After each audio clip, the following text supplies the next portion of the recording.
Okay, hello. Once more, I'm going to be recording this as something to watch later because, as usual, I've forgotten to tell anyone I'm doing this. Got a bit of Gregorian chant in the background. Let me know if it's too loud. Well, you won't be able to let me know if you're watching it later, but there we are. Okay, I've already had a few little nips of drink, but I will be drinking this during tonight's event, if you can call it an event. Nice can of Abbot ale, quite delicious. Okay.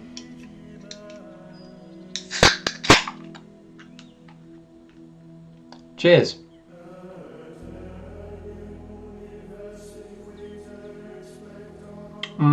Goes down smooth.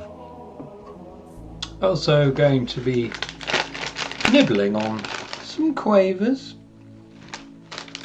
New, or they're back, prawn cocktail flavour. I never knew there were prawn cocktail flavour ones, but there we are. So, right. I wasn't going to do one tonight. I know I said I was thinking of doing one yesterday, but I didn't really think I was going to do it, really. But I'm doing one. Because I keep saying I'm going to do one on Saturday, I never do. So, and I know I'm busy next Saturday because it's Eurovision. Eurovision Song Contest, which I'll be watching, obviously. And also my brother's coming down with his wife, so I'm going to have a nice little meet-up. Hopefully with some Eurovision in the background. So yeah, I thought I'll do a little piece today, or tonight, whilst drinking my ale, talking about a few different things, as suggested by the title that I've just hastily put into the video description today. So the first thing off is I'm going to talk about origami. Now, this book here is the first introduction to origami I ever had. And it, I don't know, yeah, I got it when I was 10 years old. Perhaps for my birthday, perhaps from my parents, but I don't remember. Yeah, absolutely loved using this book. So if I go to the first page straight off the bat, you can see here that I put some details in. I don't know if this is inverting it on here, but basically it's my address right down to its position in the Milky Way. Yeah, I can share these details because none of my family live here anymore and that phone number no longer exists. But anyway, so yeah, from an early age I was very, very interested in paper, just paper in general. I think this fed into my love of drawing and painting, but yeah, I used to really get excited about paper in general. Stationery mostly, I suppose. Well, yeah, just any kind of paper really. And obviously before the internet and all that nonsense, we had to find excitement where we could, and I did it in scraps of paper. So yeah, I slowly worked my way through this book. Oh my goodness, there's a bit of paper here. Well, there's a piece of origami here from God knows when. You can't see it, but all the folds are there. Quite a complex pentagonal flower. Anyway, so the various exercises get progressively harder as you work your way through this book. And I remember as a child, as a 10-year-old, working through this and thinking, Christ alive, I'm never going to get anywhere near these later ones. But I did eventually. I managed to make almost everything in the book except for, if I remember rightly, this car. Yeah, it's a Bugatti of all things, and whoever made this one made it out of like foil. Now the thing that put me off making this was, as you can see, there's a scissors symbol there, so you had to pre-fold it and then cut it to a certain dimension, which even as a child I was a bit of a purist in a way, a bit of a control freak, and I didn't like anything that deviated from the base square that you normally start with in origami. I like the simplicity of starting with a square and making all manner of things from it. So that one put me off because it meant starting with a shape that wasn't a square. Bit OCD, I know, but there we are. Anyway, I won't show you much of this book because it's going to be pretty boring, I imagine. But anyway, yeah, I absolutely loved making things. The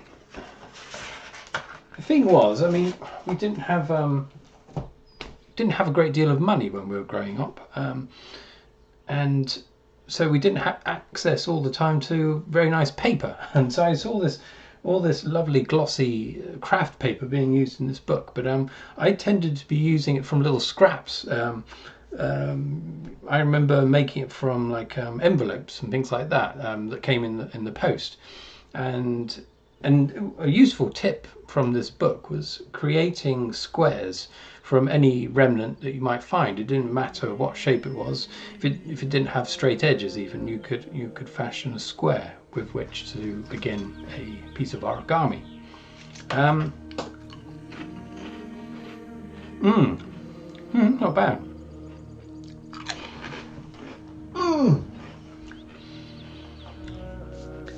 Of course, the other thing I liked about origami later on was the fact that, of course, this type of papercraft originated from Japan, which I always had a passion for Japanese culture before I even understood anything about it. Of course, years later, I ended up going over there and living there for a year. Up in the rural setting, village up in the mountains of Okayama. But before all of that, it was all a fantasy for me, the notion of Japan, its people and its culture and its various practices, and one of them being origami. Yes, bear with me. It says I've got one viewer. Hello there, whoever you are.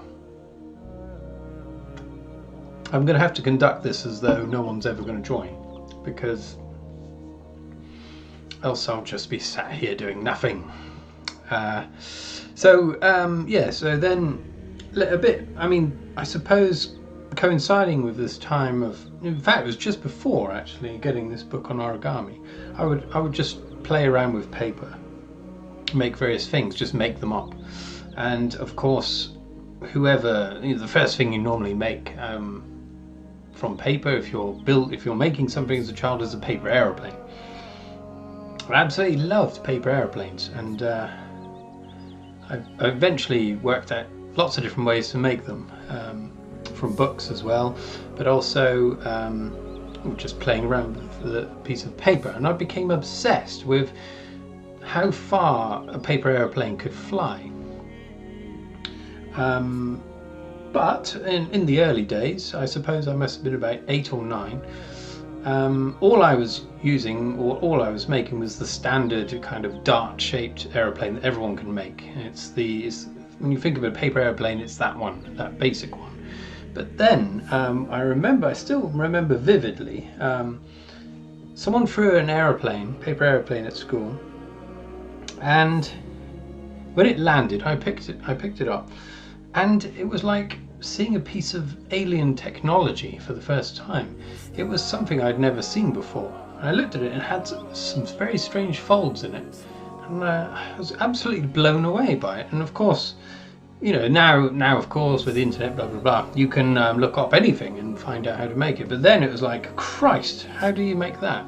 And I'm pretty sure, if I remember rightly, that I just reversed engineered the thing, because it's quite easy to do that. You just unfold something. I'm going to make it right now. It's very quick. I'll maybe show you how I'm doing it. I don't know. So I'm starting with just a piece of A4. So the first thing to do is fold it along the lengthways, the long way. So you've got that. Then you fold over the front corners as you would if you were making a traditional dart paper aeroplane.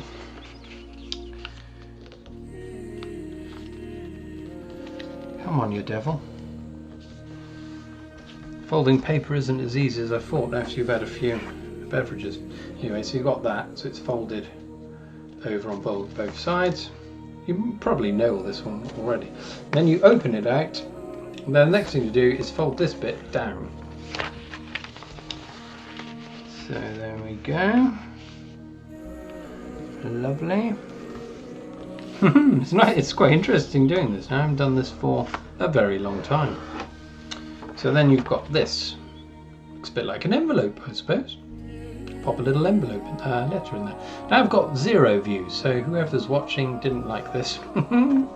Okay, next thing to do is to take this corner down to here, and the same on the other side. Let's do that. Crikey! Did you hear that? That means I've sold a painting. Crikey! I'll have to check that later. Good lord. I didn't see that coming. I've had my new paintings on there for a couple of weeks now and I haven't had a sniff, but I put them all down by £5 yesterday and I think that's tipped the balance in someone's mind. Okay, so then we're left with this. We've got this little tab hanging down like a little willy. Okay, this needs to fold up now. Oh yeah, notification there. So you fold that up and it locks those other 2 bits in place. So it's like, see, holds it together. Then you just fold it back on itself, and then you just make this into you just give it wings now. So folding each side down. There's one of them, and there's the other.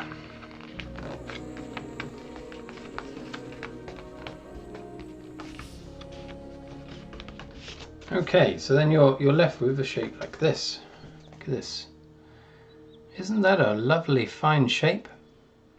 And this is the bit that surprised me when I first saw it. You see this? It's like this locking mechanism that locks the whole thing together, so it all stays in one place. Quite a lovely, ingenious little, very simple design. We used to make these all the bloody time. Me and my two friends, if I remember. I think it was James Griffin and Neil Taylor. I think we were both doing that. Ah, hello Zolt. Ahoy, how are you, old wizard? Hello there, less of the old, but I know what you mean. I am quite old. Yes, I'm fine, thanks, Zolt. Thanks for dropping by. I'm making a paper aeroplane. You okay? You're working on a game at the moment. Been showing me some little bit of video from it. How's that going today? I'll just carry on talking and then I'll just reply as and when, if you don't mind. Okay, so yeah, me, James and Neil used to make these all the time at primary school.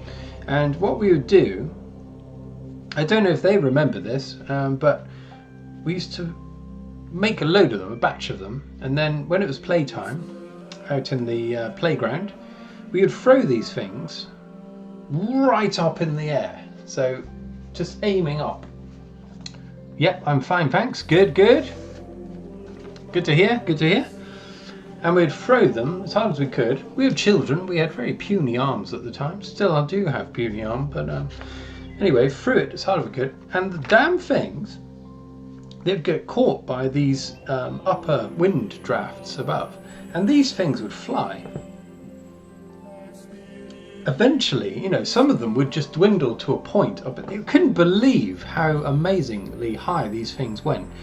And I remember, I look back on that time very fondly because it was, I don't know what they felt about it, but I felt like it was such a freeing moment because quite enjoyed primary school. I mean, secondary school was a fucking nightmare, but primary school was really enjoyable. But even so, when you're told to stay in one place in the playground and you spend most of your time in the classrooms, the idea of escaping those confines is quite magical.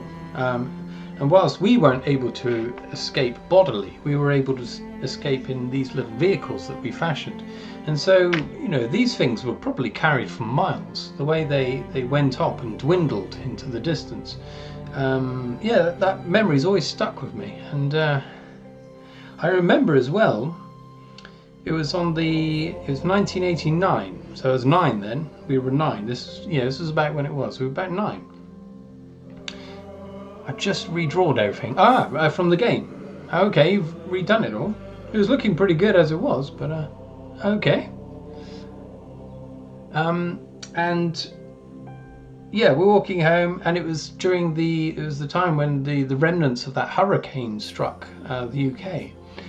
And I still remember, we still went to school. We were hoping we wouldn't be going to school, but we did. And we were still throwing our bloody planes up in the air, and they were hammering up into the sky that day.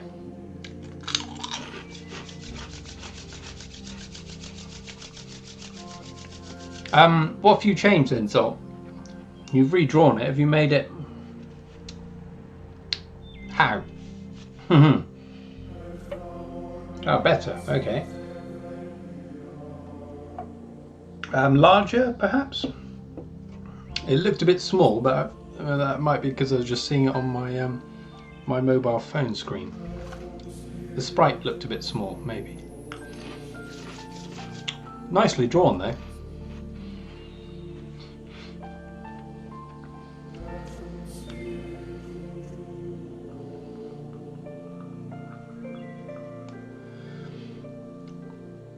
By the way, is the Gregorian chanting in the background too loud, or is it alright, or can't you hear it at all?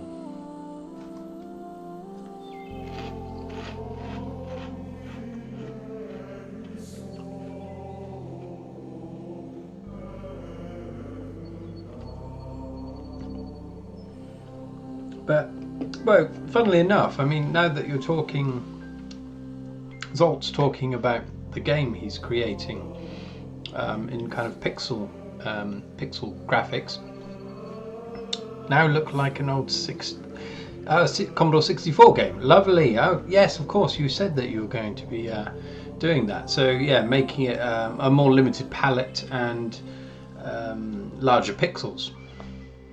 Lovely. You have to send me some pics. But see, yeah, that's.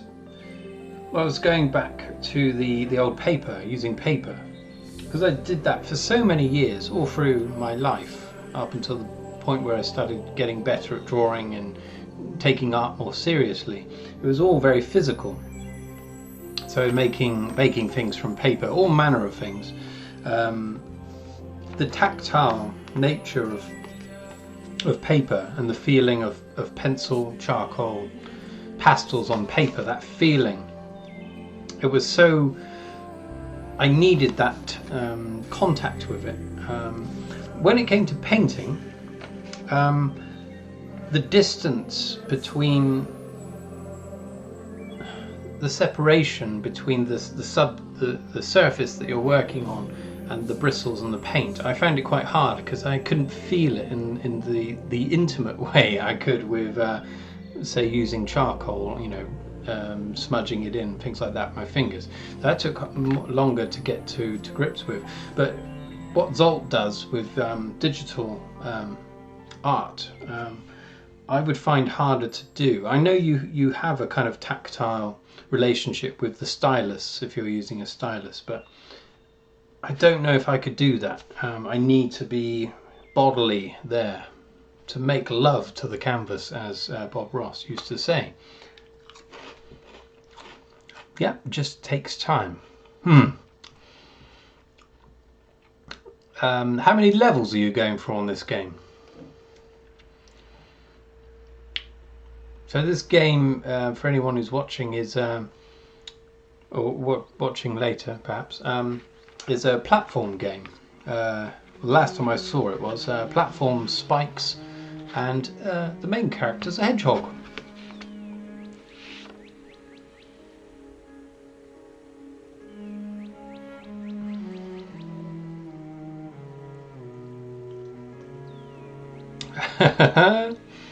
When do you make the retro gameplay video next? Well, Zolt, soon, hopefully. I'm practicing some games. when I film one, I like to have already been, well, to complete it really. And the one I'm practicing, I've tried how many times? Lots of different times to complete, and I can't do it. So now I have 4, but I want to make more. Maybe 30 levels. Crikey! Are you going to make it really difficult? I hope so, because I only play rock hard games. That's why it takes me so long to bloody complete them and film them. Yeah, it's a Commodore game that I'm working on playing, so. But I'm keeping it secret as to what it might be.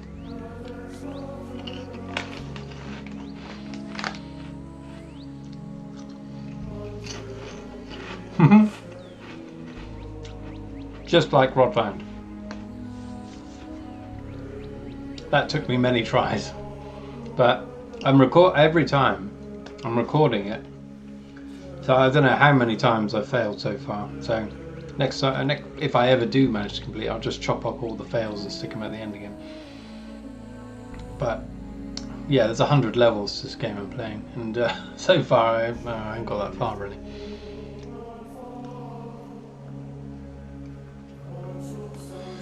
Are you having a little tipple tonight, Zol? Did you have work today, by the way? I think you said you were going back to work. Was it today?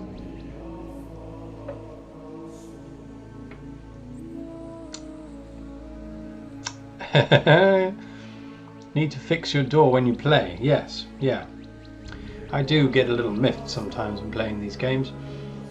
Yeah, that door might get kicked in one day, but I normally just open the door and take a breather. I'm just so passionate about playing these retro games that when they go wrong, I just can't take it.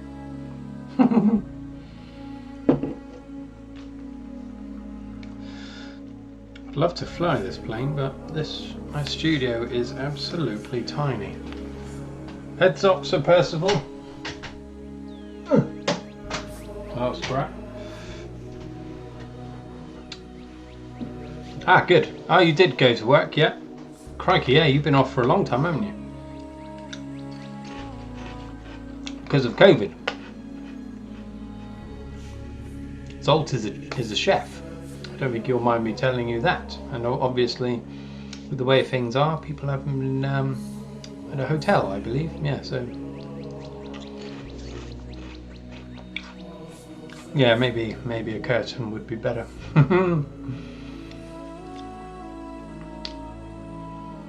Yeah, I'm glad you're back. Let's hope you managed to stay back this time. I think things seem to be going okay. I'm trying to avoid the news at the moment because I'm fed up with hearing about this new variant bollocks. I'm hoping it just disappears. I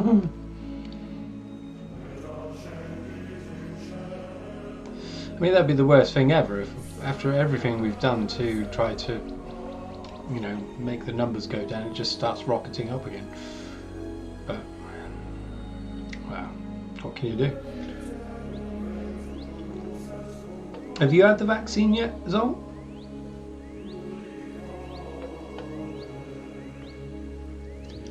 I'm just going to check my phone a minute because I sold a painting just now. Let's have a look here. Yeah, standard. Silly me, I thought I'd sold one, but someone's just offered, you know, you can offer less, you know, so someone's offered me how much? 30 quid less than I'm asking, so that's not happening. The problem is with eBay, I sell all my work through eBay. Nope, maybe later. I can't remember what I asked now. What did I ask you? Yes, the vaccine. Okay. Okay, yeah. Well, you're younger, aren't you? A younger man.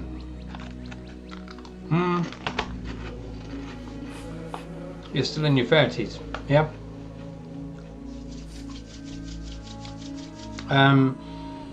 Yeah, eBay is great. You get lots of traffic. I get lots of views for my work, but more often than not, people don't want to pay what I'm asking. And I have put my latest paintings up a bit more than I would normally, just because I think they're worth more. Even so, even if I sell them for what they're on now, it's about, I'm breaking even in terms of, so I'm aiming for a minimum wage, so £9 an hour, taking the time to do it. If I sell it for what I've got it on for, once the eBay's fees are out, and the postage and the cost of the canvas, once that's factored in, you know, I'm just touching minimum wage. I think that's fair enough, but asking for what they're asking for, it's a waste of time me doing it. But eBay is a bit like a car boot sale, and because it's an auction site, people want to try and get stuff for as cheap as possible. But for an original piece of painting, or one of a kind, I don't think it's unreasonable to ask for minimum wage. If you want something else, if you want something cheaper, then just, I don't know, just buy a print of someone else's work. But original work, I think you should be paying what it's worth, really. I mean, sometimes if someone says £5 less, or even £10, sometimes I'll say that's fine, but 30 is taking the piss.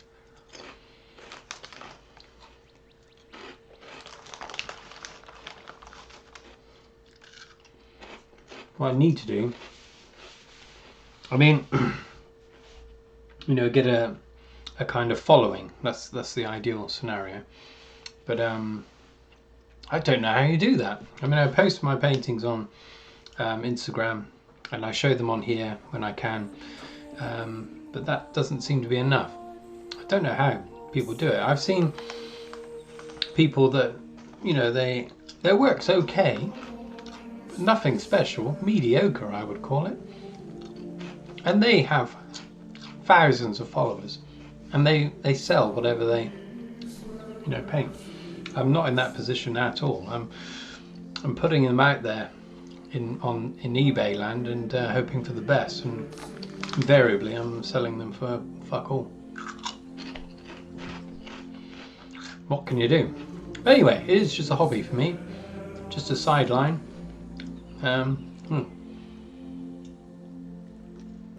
I'd love to just paint full time, make a living doing that, but the amount that I sell them for, I'd have to probably do a painting, at least a painting every day, which is just, it would just be impossible.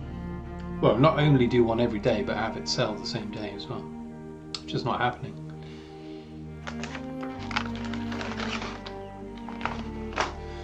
But, you know, got to start somewhere. I've got a Word document that I've kept for the last 20 years or so, I think, and it shows every single piece of art that I've ever sold. And I think, so over the last 20 years, I think I've made about, I don't know what it is, I might do a video on one day, but it's about maybe £2,000 or something like that. But that's over 20 years. So that's about £100 a year on average, something like that. Can't live off that.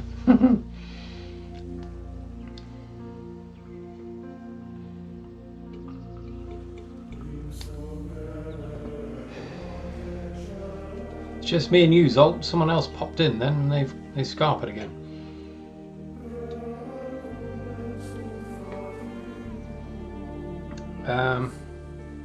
Yeah.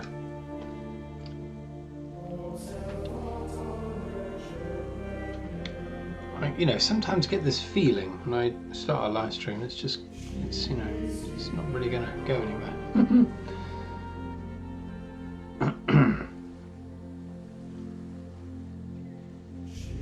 I mean, in some ways it's suicidal really to begin a live stream without telling anyone it's going to be on, and not having much of a following either. There we are. Smiley face. Thanks, Salt.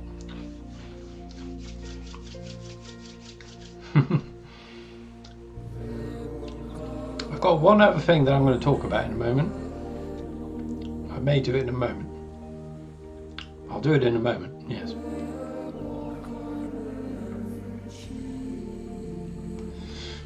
You need to listen to some Commodore music. That's a cracking idea, Zolt. I'll tell you what. You find me something nice, Zolt, and send it to me on Messenger, and I'll put it on. There's a time and a place for peaceful Gregorian chants, and it's not tonight. Right, let's stop that. Okay, so whenever you're ready, Zolt, you sling me something over and I'll put it on. Oh, wait a minute. You sent me something earlier. Sorry, I've only just seen that. Yeah, shall I play what you last sent me?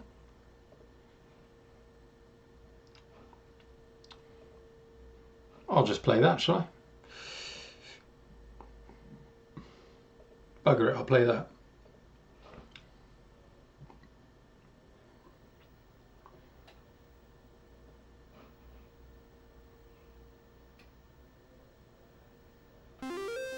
Here we go. Hope this isn't copyrighted. Well, it doesn't really matter. I mean, I'm not monetizing this.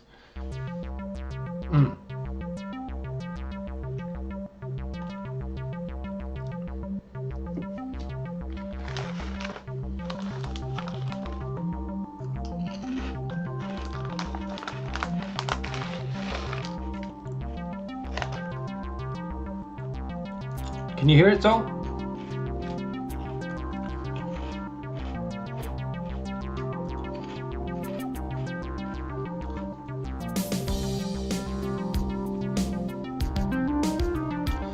I don't know if it's Commodore music per se. I think it's someone that's using a synth, yeah?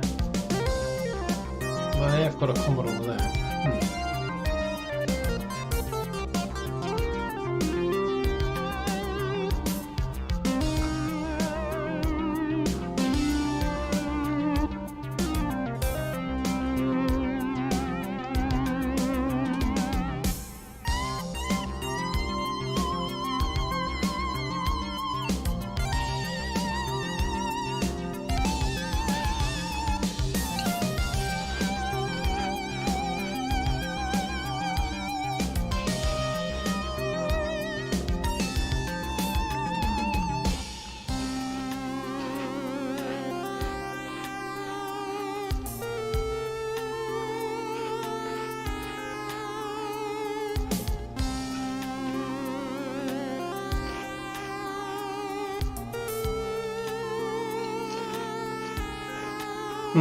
Yeah, he's playing the, actually using a Commodore there. Commodore 64.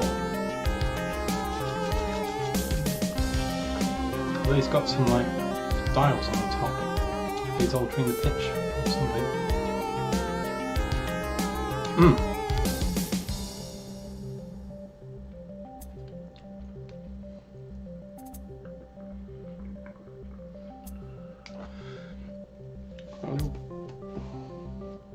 Beer down there.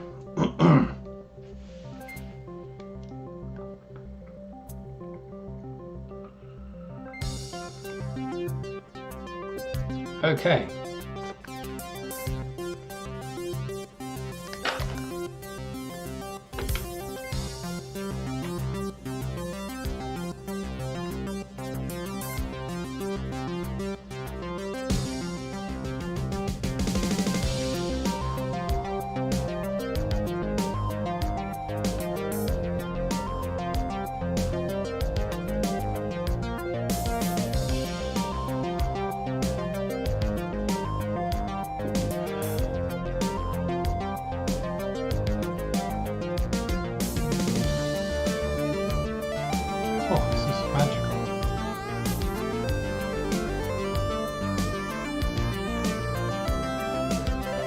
Okay, I'll just talk for a bit though, with the music going. So the other thing I was going to talk about, just briefly, is dreams. Do you dream? Do you dream, Zolt? Of course, we all dream, but do we remember them? That's another matter entirely. I dream a lot. I remember it a lot, shall I say. Every day, or more or less, I remember what I'm dreaming. And more often than not, I quite enjoy the dreams. They're quite interesting in some way, but they're always very surreal. Yes. It's quite enjoyable sometimes, not in a sexy way. I don't have those kind of dreams, perhaps because I'm an old man, but they are interesting nevertheless. Quite often involve, I don't know, people that I maybe knew years and years ago, or just people I've never met before. And I know writers and artists can use dreams in their work, and I have done as well occasionally. Only in painting though. Sometimes I've dreamt of quite abstract scenarios or shapes or whatever, and I've tried to paint them. But of course I never really do them justice, because dreams are more than just images. They're obviously more, they're imbued with emotion as well. There are all kinds of things going on there, and so trying to replicate a dream is next to impossible, but it can throw up some interesting imagery for the artist. I'm just going to let this run. It's just going to be other retro music, I think. Bit of Tarracan next. Lovely. Yeah, so, but I had a dream the other day that I'm going to actually turn into a short story. But again, at the time, it's like the lived experience of the dream was really interesting, and quite sinister in certain ways, the feelings that I got from it. But it was quite a remarkable, it was like a shifting, like going through different dimensions and reality being warped in certain ways. So I'm going to turn that into a very short story, I think, just to see where that goes. The other type of dream, of course, that you can have is a lucid dream, one that you're actually aware of whilst you're dreaming it, and one that you can have some control over. I've had 2 or 3 of these dreams in my life, but they're very rare. But I know some people are able to control these and to bring them on. But I've never really gone down that rabbit hole, because I think your dreams, the dreaming process is important to your brain. It's performing a kind of self-diagnostic or reaffirming memories, or all kinds of complicated things are going on when you're dreaming, and I don't really want to mess around with that. I think you should be resting, should be passively observing these dreams that are playing out rather than controlling them. But yeah, a couple of times it's happened to me, and the most vivid, most amazing one I ever had, this was maybe a year ago. One moment, let's need a bit of this.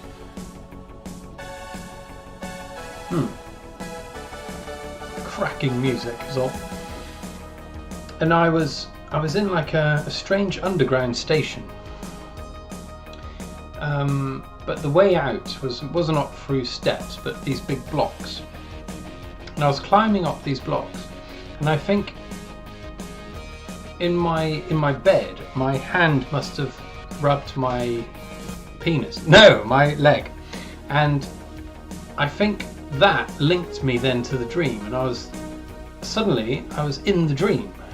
It was an amazing thing. So I went from just passively observing myself climbing, and then suddenly I was there, and it was quite amazing. And I thought, right, the moment I climb out of this subway, the dream's going to end, because there's no way my conscious brain in this dream is going to generate something up there. But god damn it did. I climbed out of this thing, and there's a whole bloody city there. It was, I'm not exaggerating. It was like a city it was like New York, but it was, I don't know, more monumental. It was massive, and I went from standing to actually flying, and I was flying through the city, and I was looking around and thinking, this is unbelievable. I'm making this up. My brain's doing this, and I'm observing. It was like a virtual reality or something. But then slowly the dream took over again, and I kind of landed, I was in someone's garden, and then suddenly some other narrative took over, and I didn't have any control over it. But my God, up to that point, it was incredible. And I've had another one before, flying. I was flying around a kind of futuristic object that was like a city, but it wasn't tethered to anything. It was like a floating thing, and I was flying around the outside of it. Again, that was really interesting. But in these lucid dreams, the 2 or 3 I've had, there's always this point where I'm thinking, nah, your brain is not going to generate what I'm going to look at now. And it does. And that is an amazing thing. It might be worth one day maybe dabbling with a bit of lucid dreaming, but I think perhaps that's the path to madness. So I may steer clear of that. Because my mind is a fragile thing at the best of times. Because it does wander. Right, I might have to stop that one. Tell you what, let's go for some just ambient sound in the background. Blah blah blah blah blah blah blah blah. Advert, advert, advert. Fuck off. There we are. Lovely. This is just rain and thunderstorms. Yeah, so that's what I wanted to talk about there. In terms of dreams, not to any great extent, but yeah, bloody love dreams. See, the trouble is, as interesting as my dreams often are, there's a fair measure of quite unpleasant ones, and they're unpleasant, but not in an obvious way. I mean, we're not dealing with monsters or whatever. I mean, some of them are about UFOs in the sky. I've had quite a few of those, and those have been kind of unpleasant because there's so many of them in the sky that I'm thinking, right, something's going wrong here, rather than just seeing a single one. I mean, those have been very vivid, and I think those are fairly common. I think my dad, he's had some of those. He's told me about. Whether we're seeing something that's going to be coming in the future, who knows? But the other unpleasant ones tend to be something very ill-defined, just a feeling of dread associated with a particular location, or rather like a room somewhere. I don't know what it is. It's not related to anything I've experienced in the past. It's a unique thing. But yeah, it's quite a weird one. It's like a ghost, like I don't know, an evil presence, shall we say.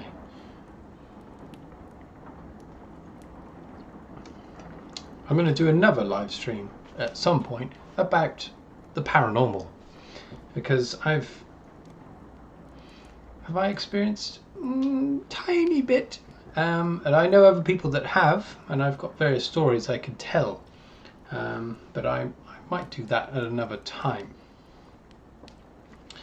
Some of the stories came from because I used to drive patients for cancer treatment or dialysis, things like that, and some of them had some interesting stories, and they had no reason to make them up. I mean, they're just, these people are at the end of their lives, poor things, and they just had these things, for a long time. Oh, hello there, Rich. Good evening. There's 2 of you now. How's it going?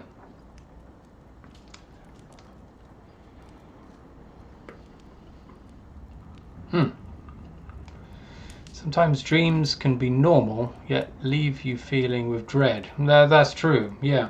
I mean, that's kind of what I was touching upon there, in that some of the dreams I've had recently involving this strange feeling, the actual setting has been relatively normal, because I do a lot of my driving in quite rural settings, and I think the dream is based on like a farm, perhaps.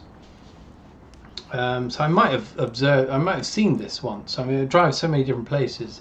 And when I was a taxi driver, I went to so many different places that it might be somewhere that I've visited in the past. UFOs. I used to be in Beaufort and went to Avebury and Silbury Hill and stayed at the Barge Inn to chat and investigate crops. Christ, Rich! Where have you been keeping this information? Good. I'm glad you're doing well. Well, hello there. I mean, what's this Beaufort? So there's a UFO. So some kind of association, yeah. Mm-hmm. Avebury and Silbury. Avebury. I think I've been to Avebury. Have you seen anything, Rich? You're getting my juices flowing here.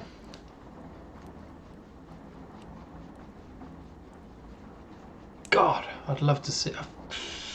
Have I seen a UFO? I thought I saw a UFO once, and it was a fucking Chinese lantern. But it was amazing. I caught it at just the right time. It was carried by a very strong wind, and it was a light, and it was glowing.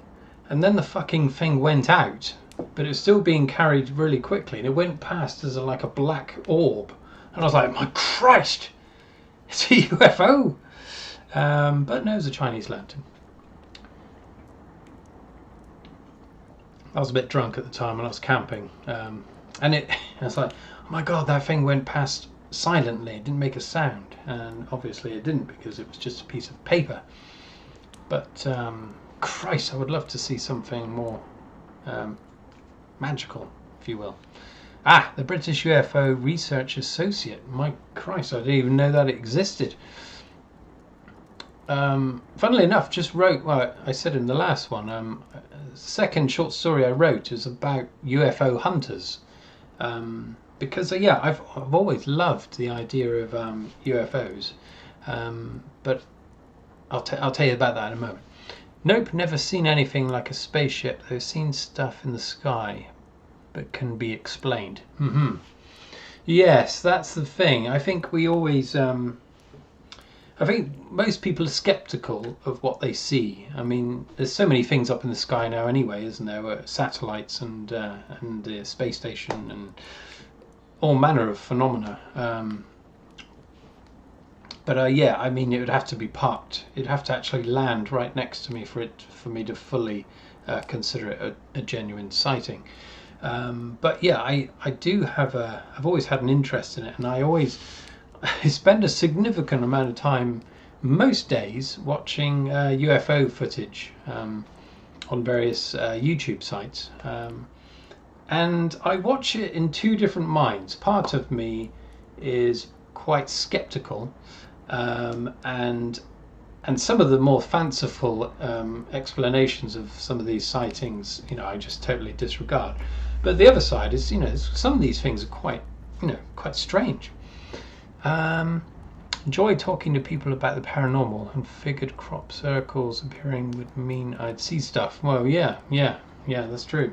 I mean, what was the general consensus regarding these crop circles? Because I know they've been largely debunked, haven't they? I mean, and there's a lot of people that hoax them, but I think other ones have been genuine. They've appeared very quickly, or so quickly that it would be humanly impossible to create them. But yeah, that's always interested me.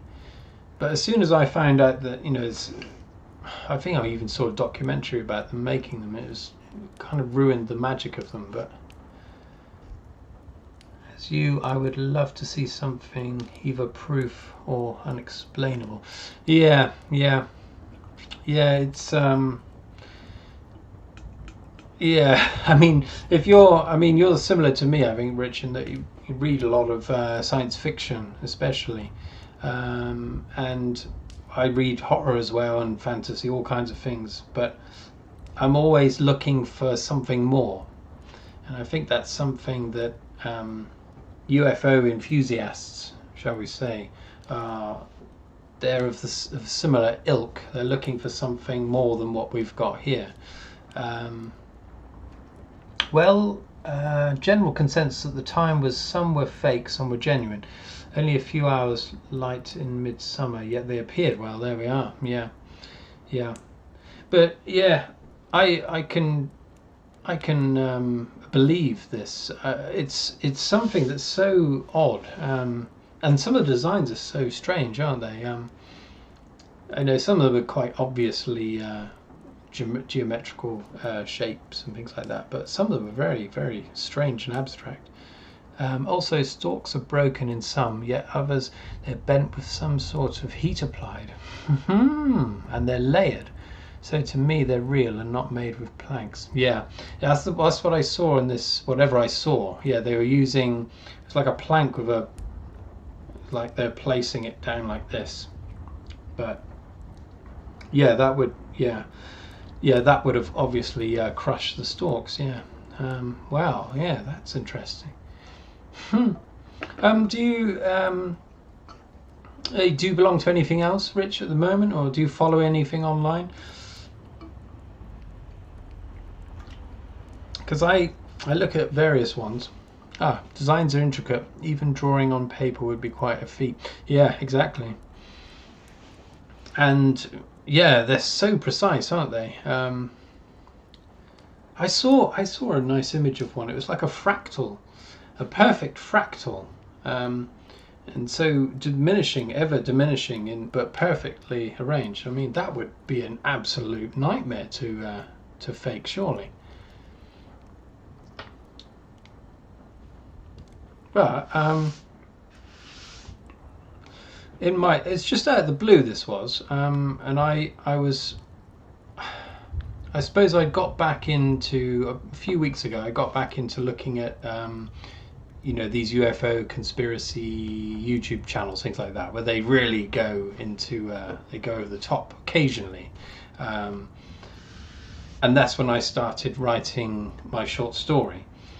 Because I was interested about the kind of people that would be part of this movement of sorts, and apparently a lot of them are talking about, and I saw some American news channels talking about it as well, that the Pentagon is supposed to be disclosing something next month related to the footage that was released by the American Air Force. Of those UFOs. So I'm looking forward to that. I'm not holding out much hope that it will be anything worth watching, but yeah, it's intriguing. I don't really follow so much now. It's amazing with modern cameras the footage is poor, yes, and the amount of cameras means we should have seen something, unless they can be affected. Yeah, I mean that's always leveled by skeptics. As it's easy to debunk these videos because, as you rightly say, they're always shaky and out of focus and miles away. And I mean, a lot of the more recent ones could easily be drones. I mean, that's the problem. I think drones, now that drones are on the scene, anything's possible. But yeah, you're right. They're always bloody miles away. The video always cuts out when it's getting interesting, but yeah, these did you see those ones from American Air Force?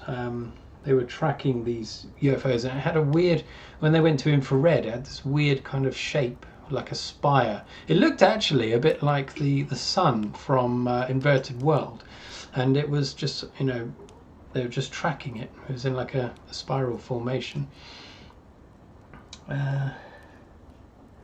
Have you heard of Daryl Sims? I think he's called, self-named the Alien Hunter. He worked for the FBI, then changed course. Said he's seen stuff. I met him at a conference in Sheffield. Crikey. He showed us alien implants. Make of it what you will. Crikey. No way. Did it look genuine? I mean, what do these implants look like?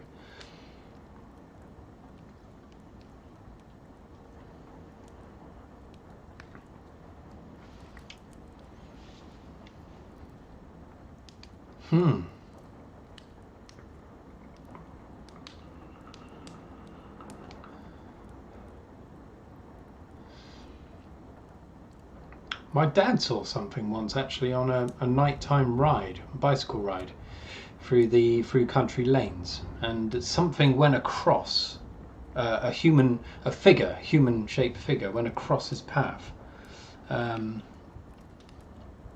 Yeah, Dad's a bit hard as nails in that respect. I wouldn't go anywhere near country lanes in the dead of night on a bicycle. And he went back and checked it out, and there was no one there, no one anywhere nearby. Yeah. Some of the NASA and Air Force stuff and voice recordings from airlines, scary and weird stuff. Yeah, see, those are the sources that tip the balance in my mind. The implants looked like small metal pills but shrunk down smaller. Crikey. Yeah, this is fodder for the X-Files, isn't it? They did a lot about that, implants and whatnot. Yeah, I don't know. I mean, as a teenager, I was well into this. Oh, hello, Dick Splash. Greetings and salutations. Hello and welcome. We're talking about UFOs here.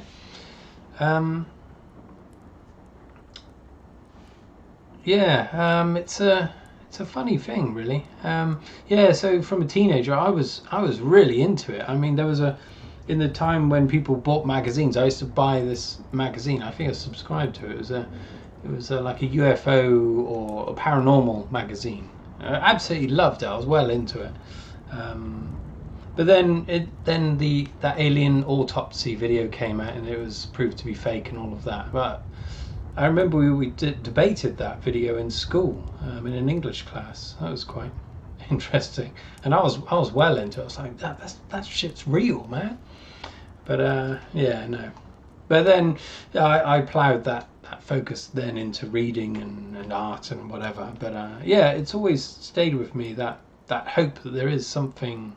Well, hope that there is, but also fear that there is as well. But yeah, these things have been going on for years, haven't they? From the 50s and before that.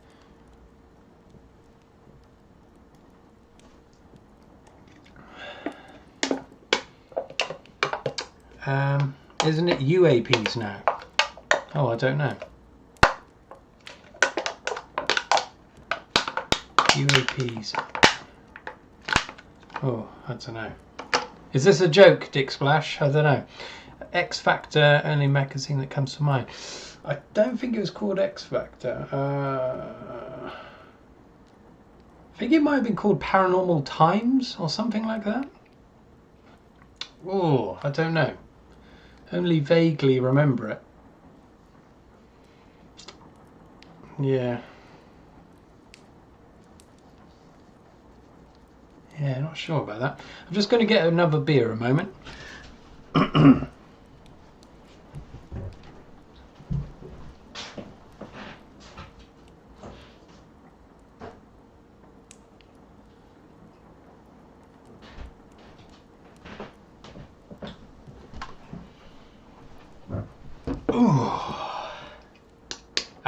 Oh yeah. Unidentified aerial phenomena. Yeah, that would make sense. Yeah.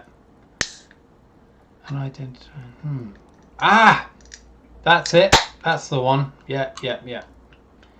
14 times. Yeah. You got it, mate. Okay, unexplained aerial phenomena. Right.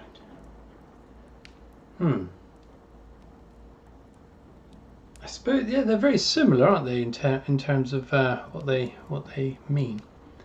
Cheers, anyway. Cheers to you all. Thanks for joining tonight. My dentist was heavily into UFOs. He kept believing the tooth was out there. Oh, lovely.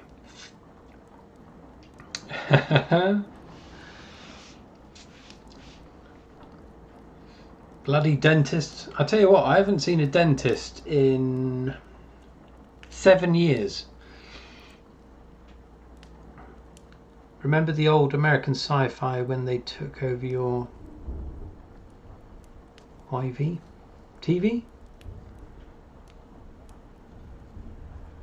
I don't know.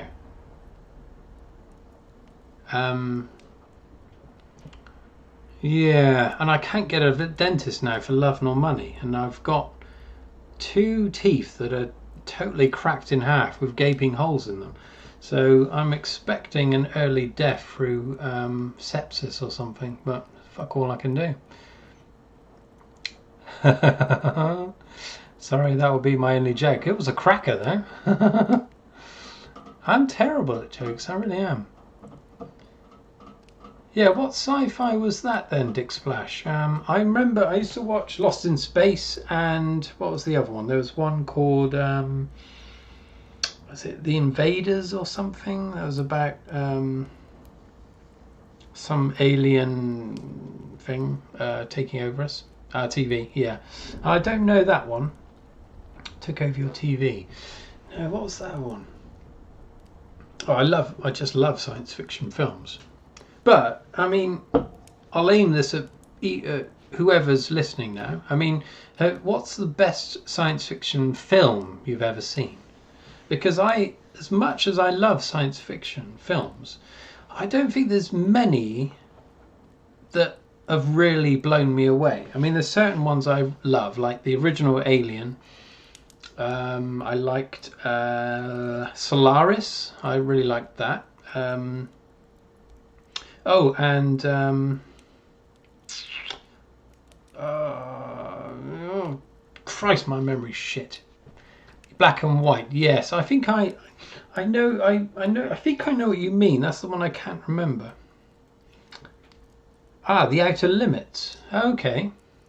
Ah, yes, because that was an old one, wasn't it? And then it came back again. The Outer Limits. 50s. Would that have been The Outer Limits?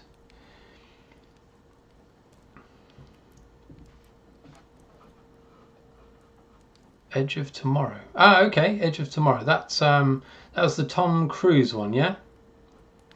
Is that the one? Edge of Tomorrow. That was the one that was is based on Kill, Die, Repeat or something like that.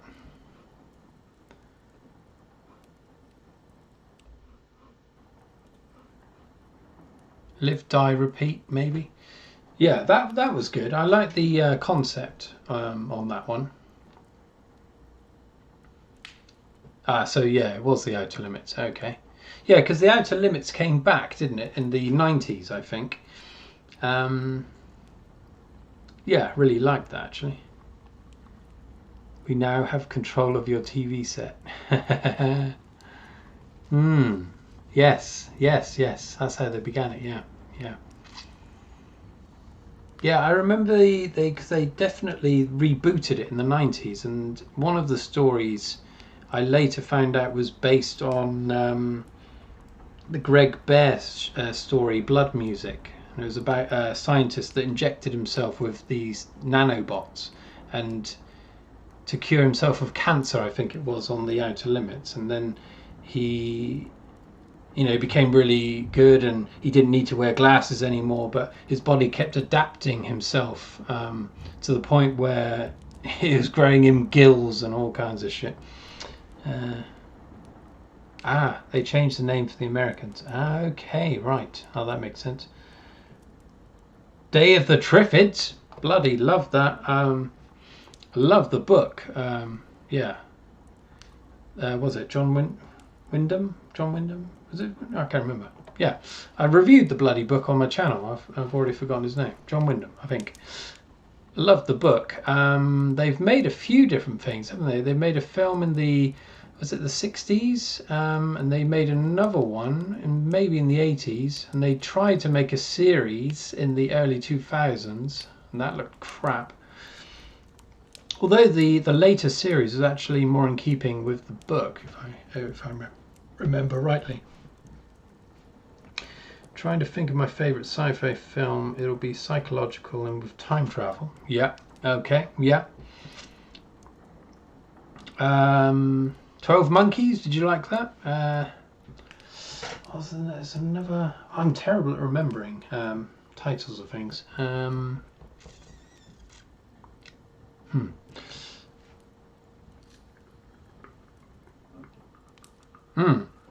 There are some awesome sci-fi movies out there. Yeah, there really are.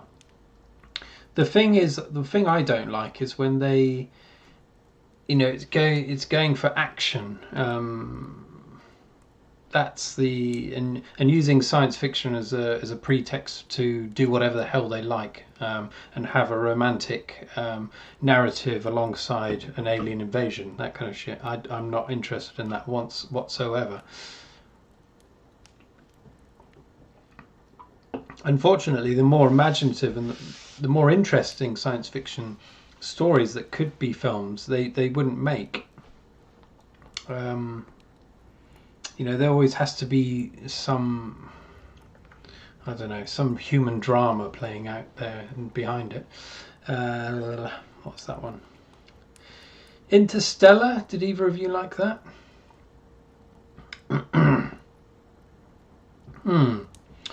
Oh, what's that one I saw? Oh, that was brilliant. Oh, Christ. Oh, my memory.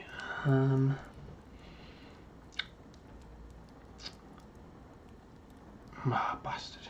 Moon by David Bowie's son, indeed. Directorial debut. I saw that in the cinema. I thought that was great. Yeah, that was very good.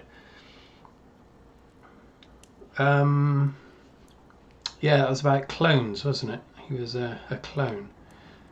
Yeah, that's the kind of film I like. Yeah, that was definitely that's doing it the right way. Yeah, Moon was very good. Yeah, I think we all agree on that one. Where is he? There he is. Jeff. Oh yeah, Jeff Vandermeer. Do you know the author Jeff Vandermeer? Either of you? I'm just going to look it up because one of his books is made into a film. That was good.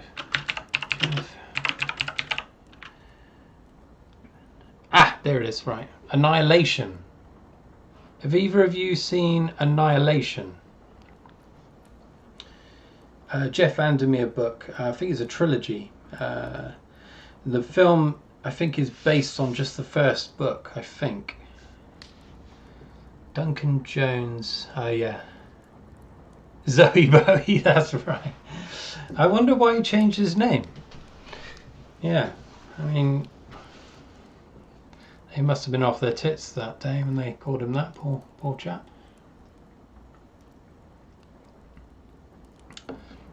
Yeah, Interstellar was surprisingly good. Yeah, I thought it was as well, because I was reticent about even watching it. I saw the trailer and I thought it looked fucking awful, but yeah, it was actually okay. Yeah, no, better than okay, because it was quite a good. It was a high concept idea.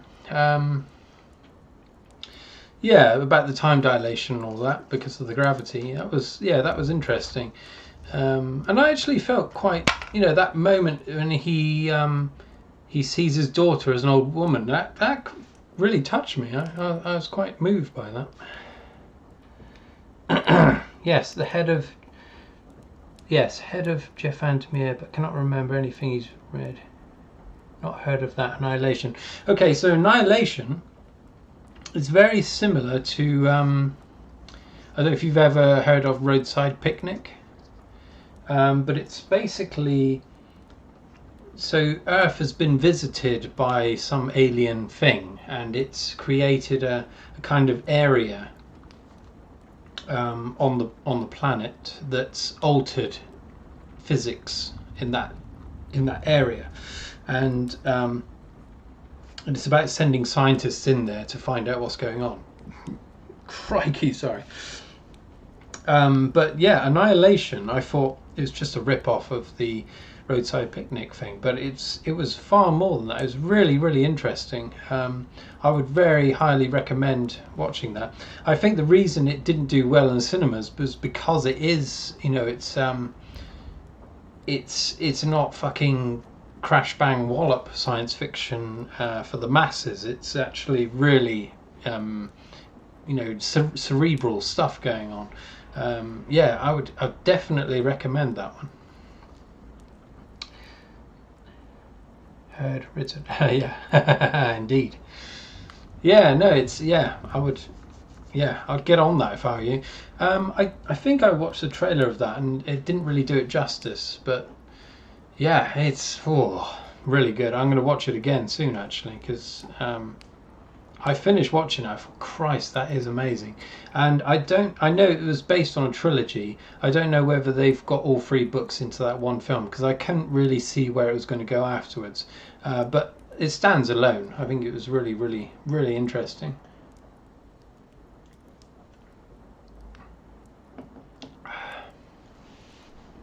Children of the Damned made me fear blonde kids at school. Well, yeah, I know what you mean.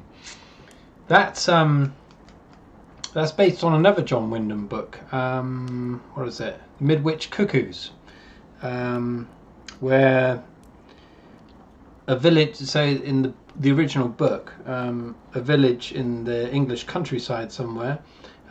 Everyone gets knocked out in this village, and then the next morning, all the women wake up pregnant.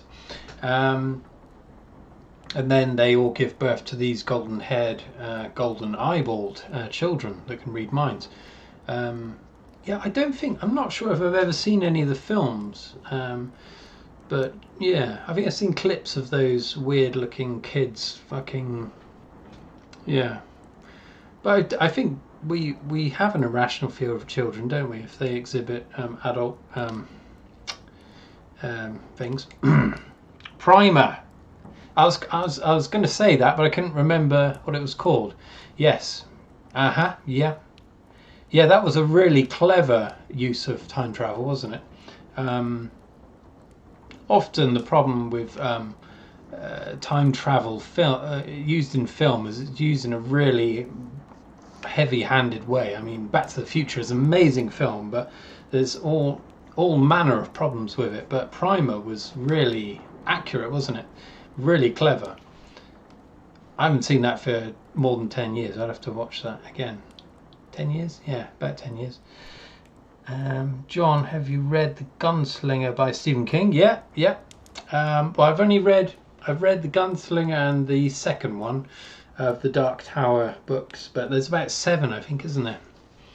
And I'm always put off by these long series, but I really love those first 2 books, so I will eventually. I'm going to reread them and then read through them again. My cousin really loves them as well.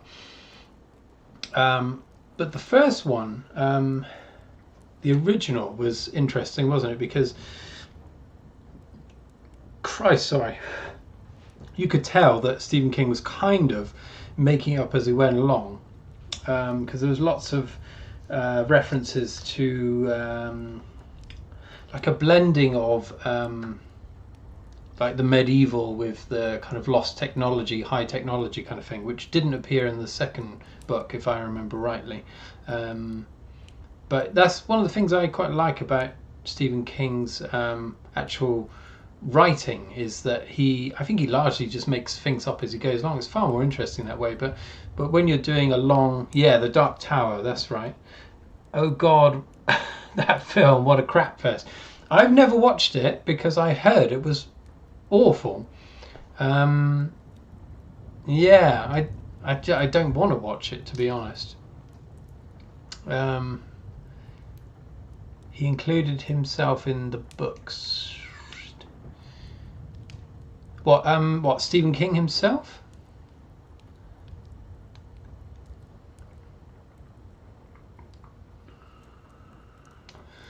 That was it Idris Elba? He was the gunslinger, wasn't he?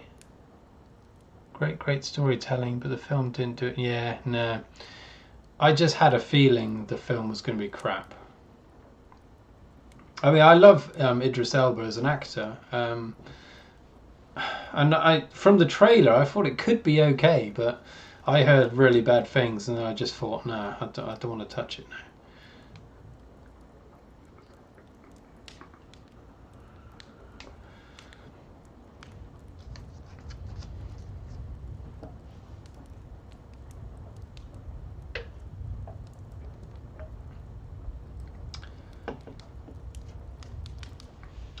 Yeah, it's the other thing I liked was that it's like a western, isn't it?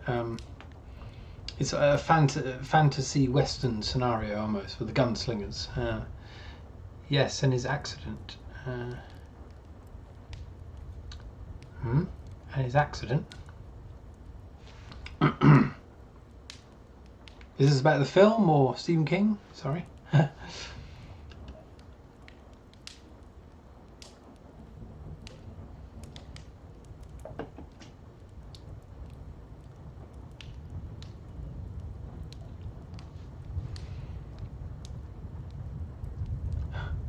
Idris Elba is not black enough now.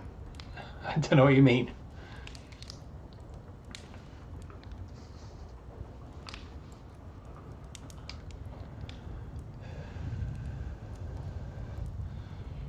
Oh, I first saw Idris in the Wire. Either of you seen that? I absolutely loved that series, and he was so good in that. I assumed he was American, but yeah, I had no idea he was British. Very sinister fellow. Stringer Bell, wasn't it? He played. Stephen King had an accident, nearly died, was ran over. Bloody hell, was he? Oh, I didn't know about that. Did he incorporate that into a story, one of his stories?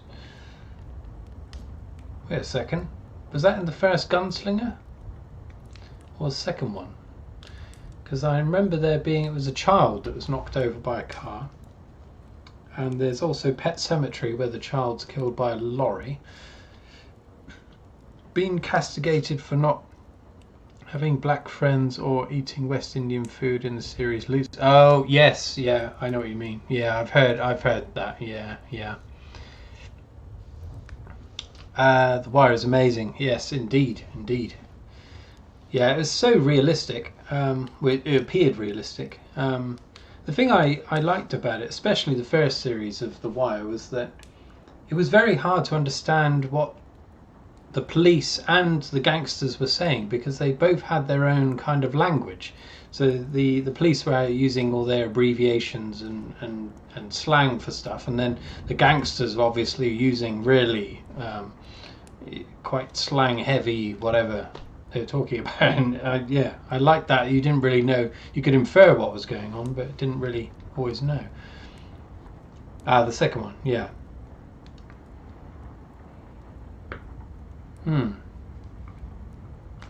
Yeah, that was a great, just a great series. Five series, wasn't it? I think it got a little bit silly when they introduced the Amsterdam thing situation, although it was an interesting concept. But yeah, I think it's the first series and the third were my favourite.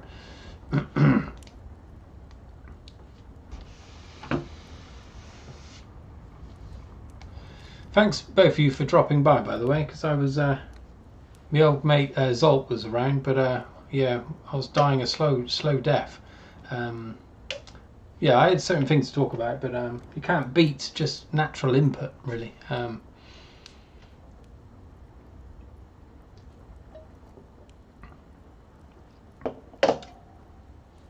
mean, I always used to love I loved the original Star Wars films. I mean, this is, back in the late 80s, early 90s, when it wasn't really fashionable. It had kind of gone out of fashion a bit. And then suddenly everyone's going apeshit about it. And I can't stand any of the new stuff. So, leave it alone. The dialect of the kids here in South London is hard to understand. Oh, okay, yeah, I can imagine. Yeah, there's lots of slang around, isn't there, and terms that older people don't understand. So you live in London, do you? I can't remember where you live, because I just print off the shipping things and don't always pay attention to where they're going.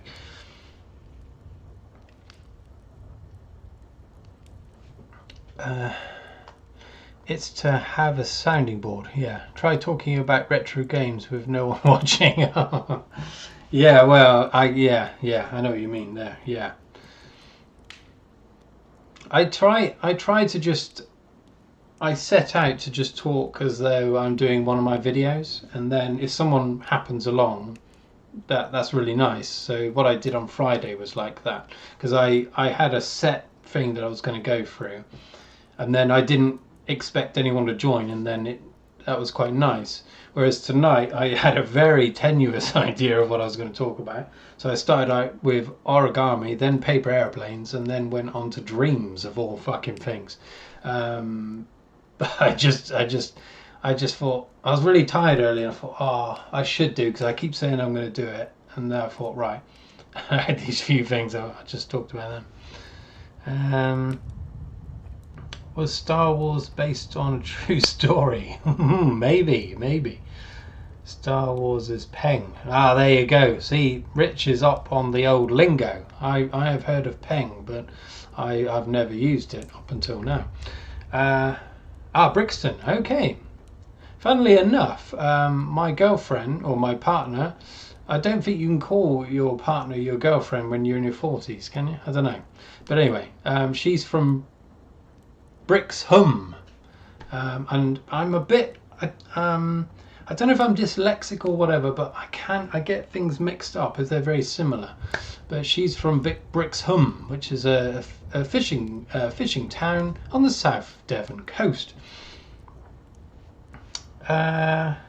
Originally from the Black Country. Have you heard of it? Yes, I have. That's North, isn't it? North England. I'm not very good with geography, I'm afraid. You had a set list tonight. Right now we're on babbling.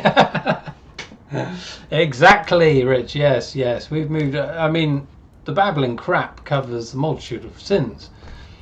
At Dick Splash, define Black Country. Does it include Stoke? Yeah. So yeah, I'm in the right ballpark. Yeah. Oh, you know Brixham? Mm-hmm. It's a pirate town. They have a pirate day once a year where they all dress up as pirates and get totally hammered. My partner used to be my girlfriend, partner, whatever, used to be, she used to work in a pub down there. All manner of shenanigans going on down there. I'd like to do it one day, but they're real pirates, quite scary.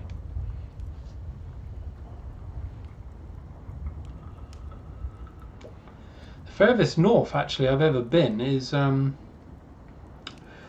Birmingham. Yeah, I went there once. Stoke-on-Trent. Yeah.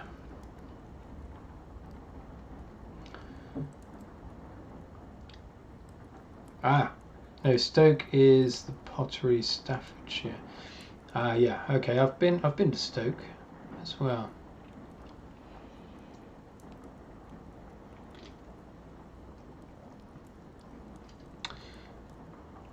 They all dress up as pirates and copy software. Indeed. That's a nice retro throwback from the... Well, it still happens, doesn't it? The piracy in the gaming fraternity. Was she a pirate? She probably was once, actually. Yeah, she does have a pirate way about her.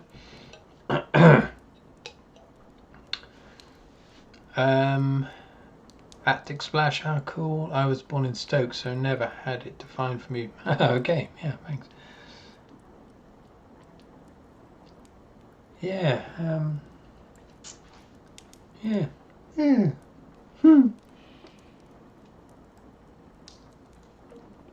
Yeah, I went to Stoke.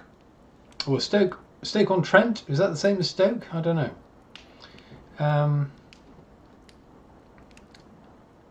I'll let you answer that before I make a fool of myself.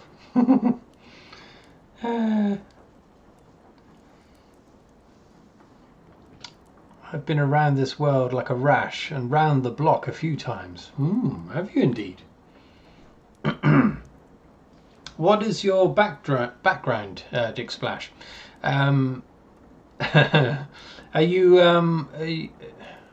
if you don't mind me asking, how old are you? Are we all of a similar age, I imagine? I don't know.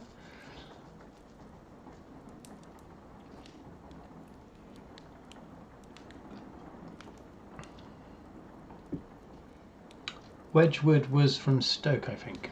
Okay. Same place, Stoke-on-Trent. Ah, okay. Yeah. So I went to Stoke-on-Trent because I went to Alton Towers. There you go. That's why I went there. But I went out for a night out there, and it was really, really nice actually. It felt quite I don't know what the word is, exotic for me at the time, because I was born and bred in, Cornish. I was Cornishman, and I went up to Stoke, and I just loved the accents. It was really nice. Really, really made an impression on me. This crazy old. Well, I wasn't old then. Slash from Guns N' Roses grew up in Stoke. Did he? No way. 50. Okay, yes, right. We're all in the same kind of ballparks, I think.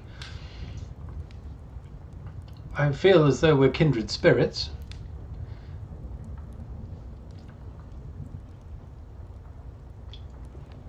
What was your travelling for, Dick Splash? Do you mind me calling you Dick Splash, or have you got a? Do you want me to call you something else? Yeah. Was it your job that took you hither and thither? I've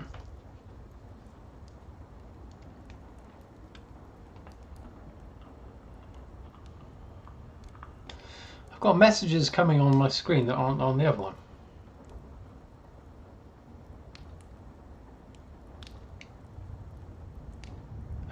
John, what would you say is richer, the north or the south? Uh-oh, here we go. I don't know about this one. In what respect? Is this a joke or a serious question? Chris, okay. Hello, Chris. I don't know. I mean, I think generally speaking, the south is richer, isn't it? I suppose, but it's that's a generalised idea of the distribution of wealth. I mean, obviously the south is richer, I suppose. I've been to every continent. Oh, bloody hell! Wow. But it's difficult. I mean, we grew up. I mean, Cornwall is like. It's like one of the poorest counties in the country, if not the poorest. So we grew up poor, and then later we'd hear about the disparity of wealth in terms of England, and I never thought. I thought, well, what's all that about? But obviously, didn't really know. Didn't really know much about the world in general. But obviously, there's rich and poor wherever you are. But Cornwall. Despite everyone going down there for holidays, it's actually quite a poor place. Jobs are few and far between. That's why I've had to go over to the heathen side of Devon, which is our natural-born enemies. It is different for everyone. But I suppose there's more richer people in the south. I suppose. I don't know. I don't know much about it all. I'm a poor southerner. I'm one of those. I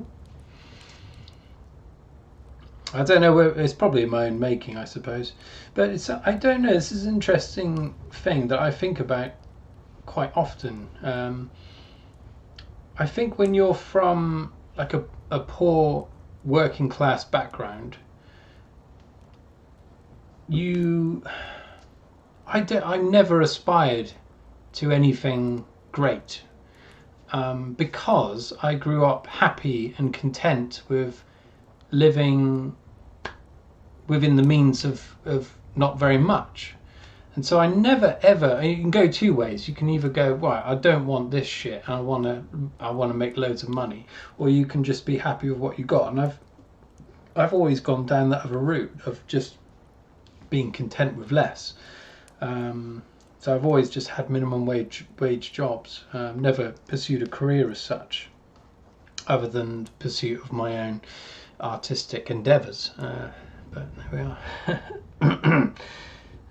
Okay, if the South is richer, how come everyone in Coronation Street has a washing machine and everyone in EastEnders uses the lawn dryer? I had a feeling this might be a pretext for a joke, and there it is.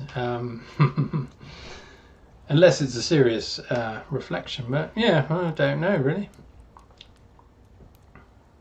We had to save up to be more.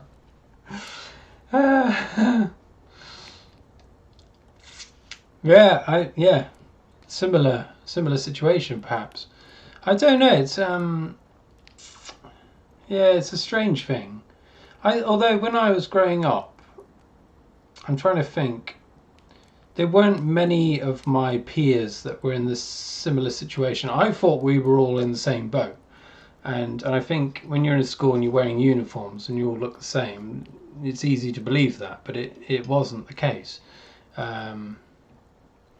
But fuck it, yeah, I wouldn't change anything. And yeah, I'm quite happy being on the poorer side of things. But poor is relative now, isn't it? I mean, obviously I'm speaking to you from a computer and all manner of things. Well, just bloody canvases and shit in here, but yeah, it's a relative term, isn't it? Okay, yeah, sorry, I thought something else had popped up.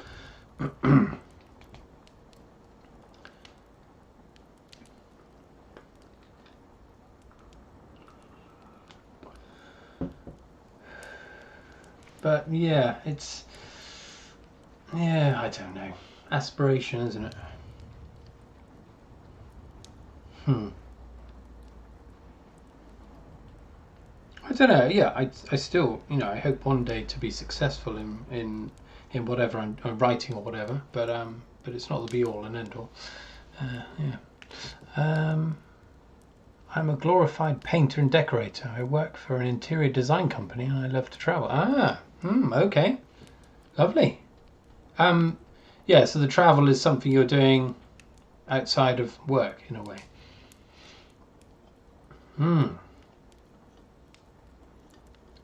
Yeah, that's another drawback of always renting all my life. The walls are always this colour, beige, or what do you call it, magnolia. I would love to put a lick of paint, nice colour on this wall, but we are of course forbidden, as we are forbidden to have pets of any kind. Because I'd have a fucking parrot on my shoulder right now if I could.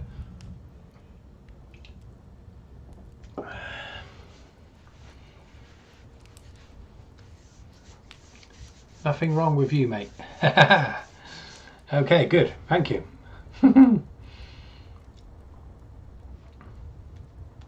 Either of you having a bevy tonight? What's your weapon of choice? Or is it just me? I'm on the old high knees at the moment.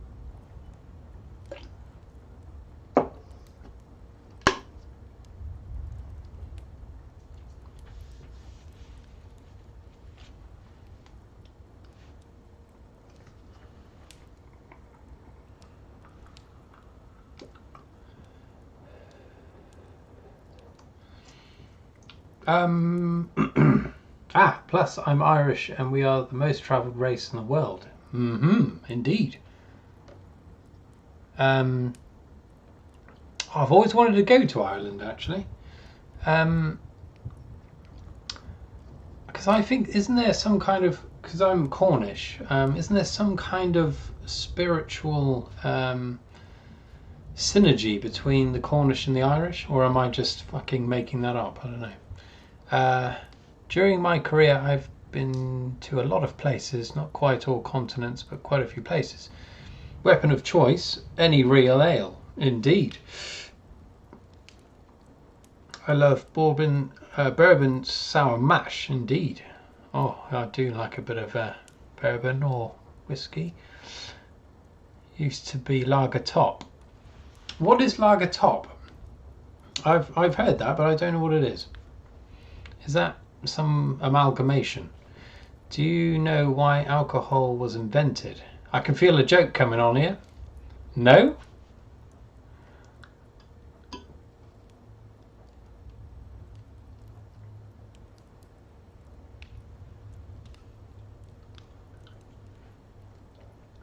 I'll drink anything that fucking moves, to be honest. But yeah, real ale is, I normally go to that 'cause it's just more interesting flavour. But Heineken is the right side of flavour for me in terms of lager. I had a can of Amstel earlier and it was like drinking duck's piss. Yeah, Japanese whiskey can't be beat. Oh yeah, for sure. Oh yeah, the Suntory ones. Yeah, I don't get it very often because it's quite expensive, isn't it? But when I've travelled a little bit here and there, but yeah, I used to live in Japan, and they love their whiskey highballs, and you can buy them in pint cans for, I don't know, it was like 400 yen. I don't know, it's nothing. It was like what would that be? I don't know, 3 quid or something like that. No, 2 quid. 2 quid. Yeah, 2 quid for a pint of fucking highball. And yeah, it was Suntory whiskey blend. Lovely.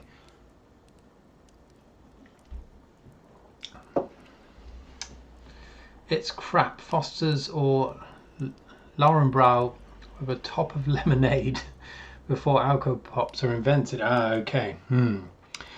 That sounds awful. That really does sound awful. To make life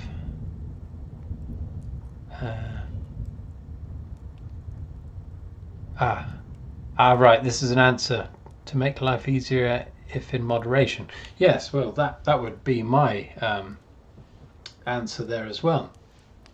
You need a little bit just to gloss over all the shit. Do you chaps drink every day or what? When do you tend to drink? Because I'm a driver, I almost never drink during the week, but I do occasionally. But Friday night, just as a habitual thing, just hit it really hard. Saturday, more of the same. Sunday, just a couple of drinks before the crushing depression of having to start another fucking week of work.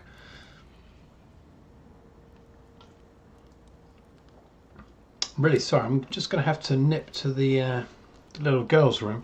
I only drink until the voices stop. Wow. Yeah, we're quite similar there, I think. Okay, sorry, I won't be long. Yeah, I'll be, two shakes of lamb's tail.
What's been going on here? I tend to drink every beer festival. Okay, just everything 2 or 3 weeks on one day. No, just everything 2 or 3 weeks one day. We get the boxes. Jeez me, what was that shape? Did you see it? Like a black figure walk through the walls, a shadowy figure. What? Can you hear rain? Yell him. Yes, well, yes, in the background I've got some sound effects going on of an open fire and some thunder and rain. But it's actually, there's nothing going on outside. I just thought it was better than absolute silence. But if you have a song of choice that you wish me to play, I'll play it.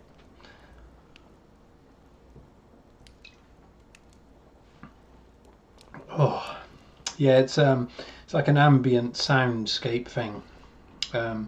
When I'm writing, I like to have some kind of ambient sound in the background that isn't. I can't write to music or whatever. But when I'm painting, I just listen to anything.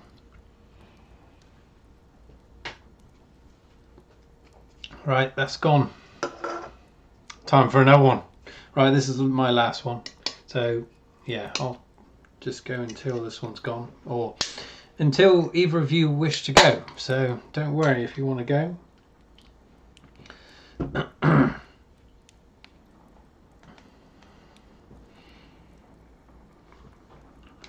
Yeah, you saw a ghost, did you, Rich?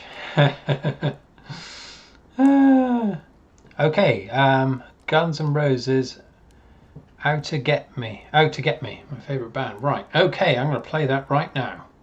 Get ready to boogie. Sound of Silence by Disturbed. Okay, I'll get those both queued up.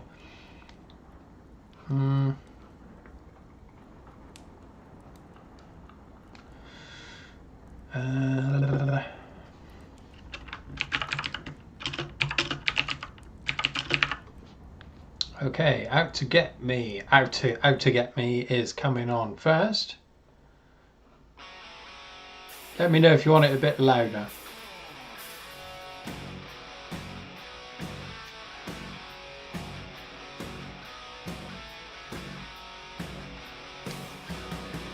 Sound of Silence by Disturbed. Yeah, I'll put that on.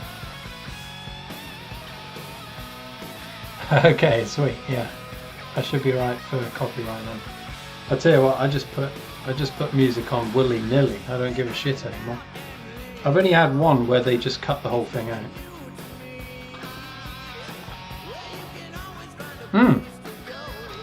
We seriously have to do a show where we're on cam together, and Chris, if he wants.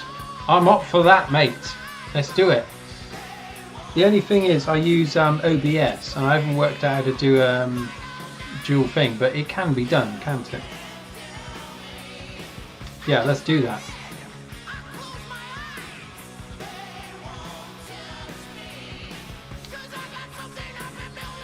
Yeah, what do you use, Rich?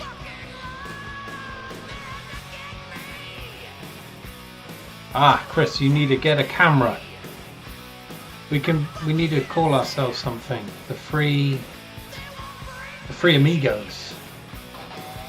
Might be able to do it on your phone, perhaps. Yeah, maybe. Fuck.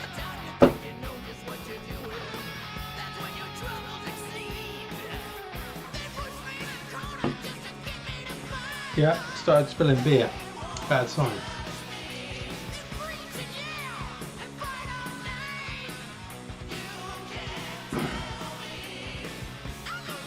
Okay, StreamYard. Okay. How does that work? Is it a free thing?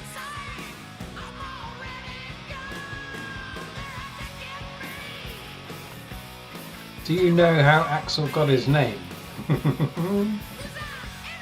Has he got an Axel-shaped penis, perchance?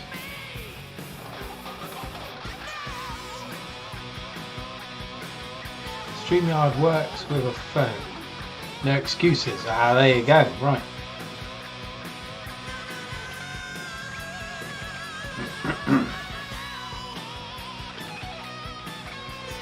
Yeah, sorry, Dick Splash. Rich is the retro engine. I believe he spelled Axel wrong.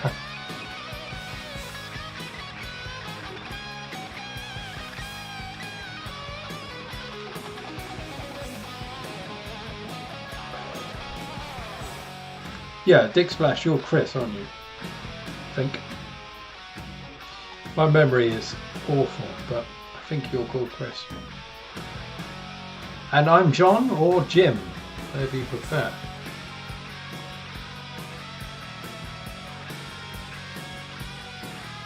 Well, I'll be darned. Axl Rose is an anagram of oral sex. Crikey. Was that intentional then, was it? Just a happy accident.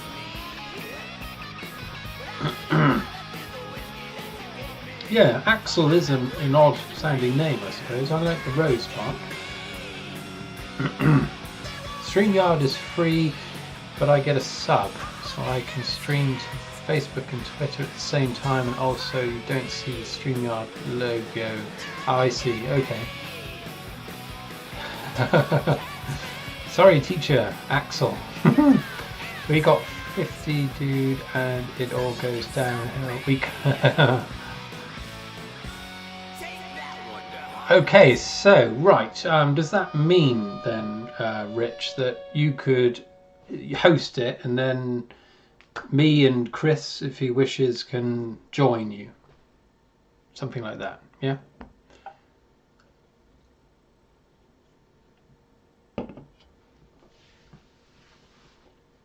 Oh yeah, right, I'll put yours on now, Chris. Right, what was it?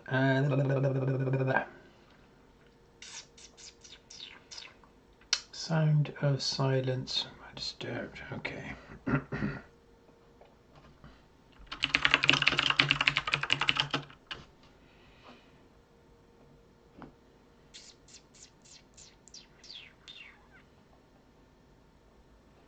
Okay, here we go. Okay, this one may be copyright, might be removed later, but here we go.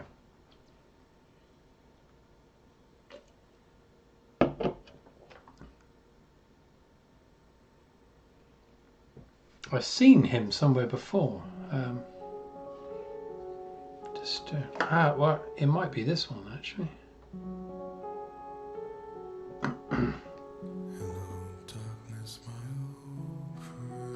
Yeah, I've seen this. I've come to talk with you again, because a vision softly in the words of Michael Caine, not a lot of people know that. I can't do the accent. It's actually W. Axl Rose War. Yes, totally we can join. Okay, right. That's the plan.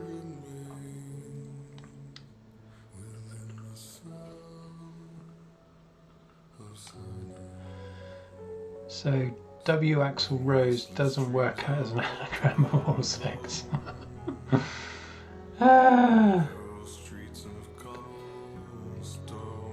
Trying to see how we can make that work. What's the W for?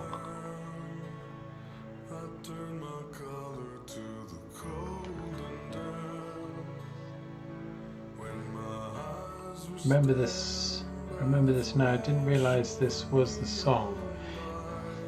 Where do I know this from? Yeah, great cover. Yeah, it is. Yeah, I've heard this before. It's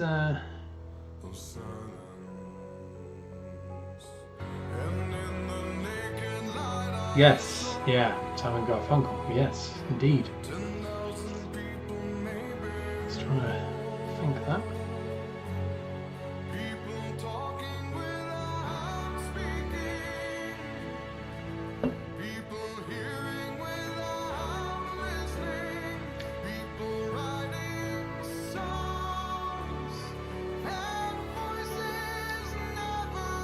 Garfunkel had an amazing voice, didn't he?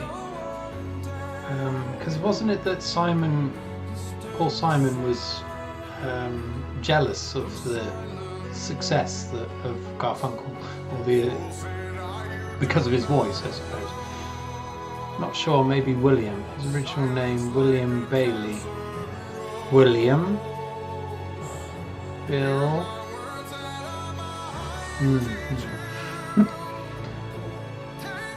Donnie Darko. Was it in the Donnie Darko? Yeah, it might have been. Have to go, boys. Been a pleasure. Woman needs picking up. Okay. No problem. Cheers for dropping by. Thank you very much. Yeah, we'll have to all link up.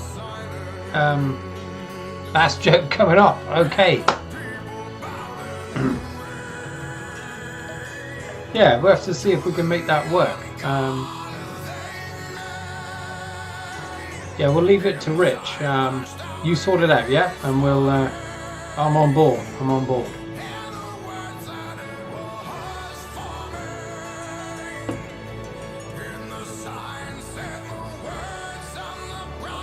Why did the woman cross the road?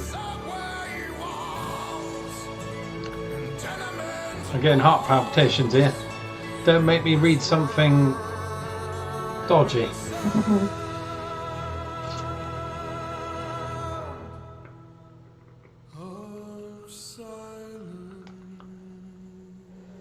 Who cares what she's doing at... Oh no.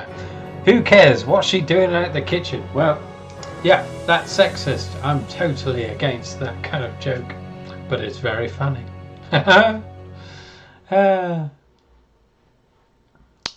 Yeah, cheers mates. Thanks for dropping by, Dick Splash, also known as Chris. And also, if you want to, you said about commission, if you ever want a commission, just email me or leave a comment in one of my videos and I'll pick it up from there. But yeah, whatever you fancy.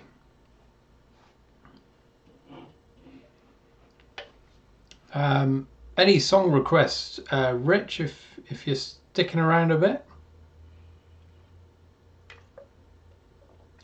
Don't worry about lingering. Don't worry, if you want to go, just go, and I'll just end it. But yeah, I've still got half a can, so I'll go when the can's empty. Although normally, what happens if I linger with no one else around, I get random abuse. I'm going to put on some Tears for Fears. Now, I've never been into Tears for Fears, but I heard this song on the radio the other day, and I bloody loved it, so I'm going to play it. This will probably be erased from the playback, so if you're watching later, there's going to be a bit of silence now. Fucking adverts.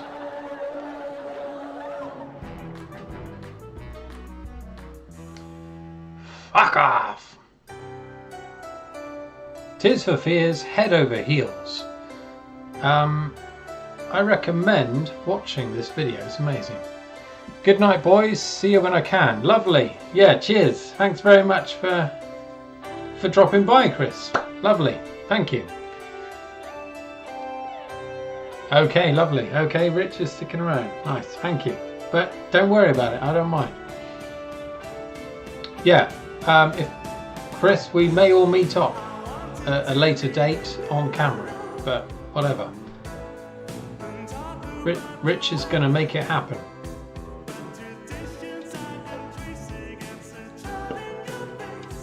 Yeah, this is a brilliant video to this. Really 80s in a kind of cringe way, but there's some nice. Rich, you'll appreciate this. There's some really nice synth sounds that are really similar to Commodore 64 sound effects.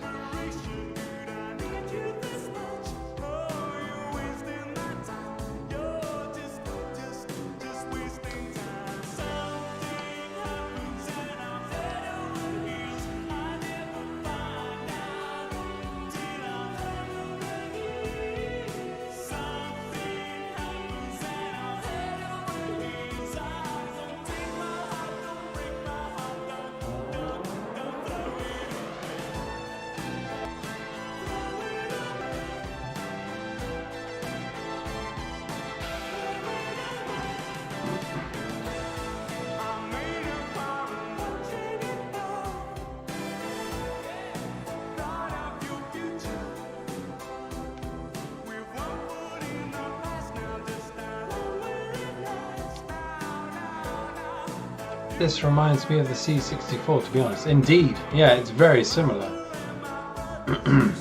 Some of those sound effects are definitely within the C64 canon.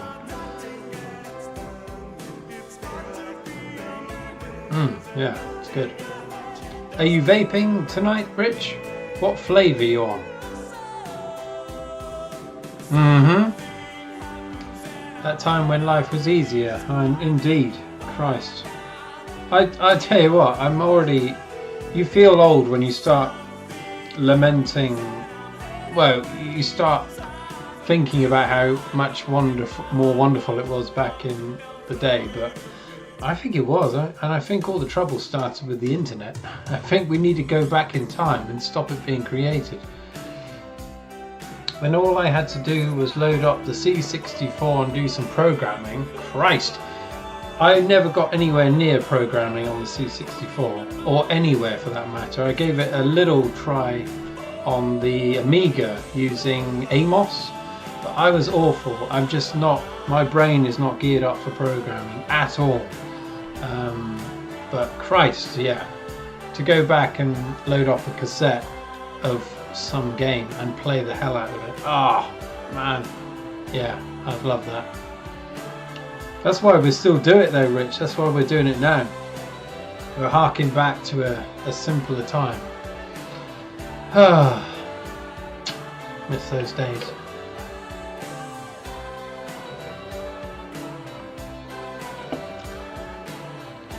Blackjack, always. Okay. Blackjack, what was that? Blackjack. Yeah.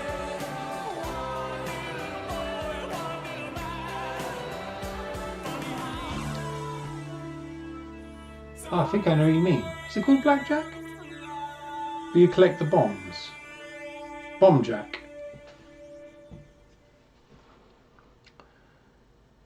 If you want another song, Rich, let me know and I'll sling it on. Unless you're playing something anyway. I'll tell you what, before, I'm just going to put some Depeche Mode on because I fucking love it.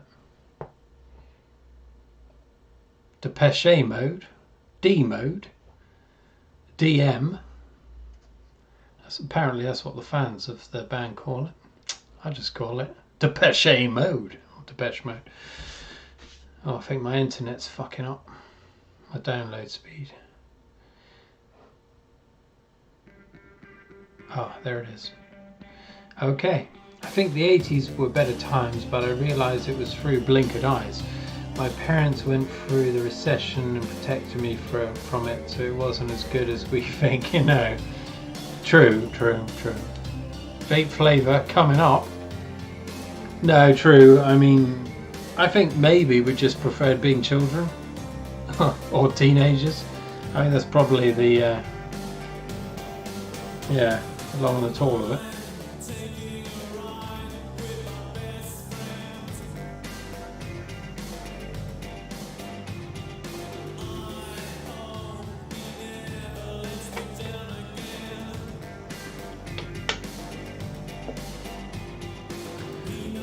We used to play the Commodore 64 for fucking hours, and the power pack that ran the C64 was like so hot you could almost fry an egg on the fucking thing, and like in the middle of summer it'd be fucking baking in there, and we'd still play it because fucking hardcore. Anything C64. What are you looking at to get the music? Matt Gray Reformation is cool. I'm just doing it off YouTube.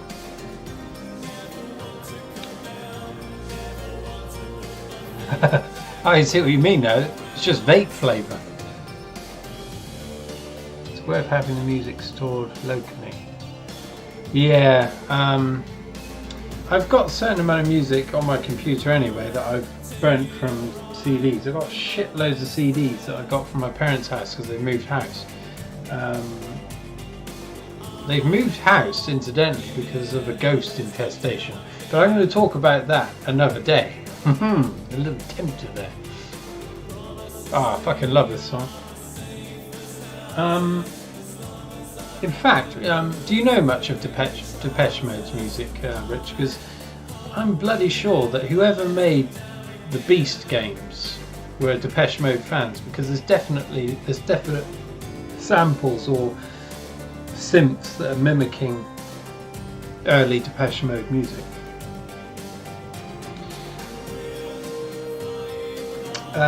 Right. Power pack, yeah. And the CRT giving out. Yeah, well, we always ran it off the telly, but the power pack though, it used to get so hard, hot. It used to get so hot,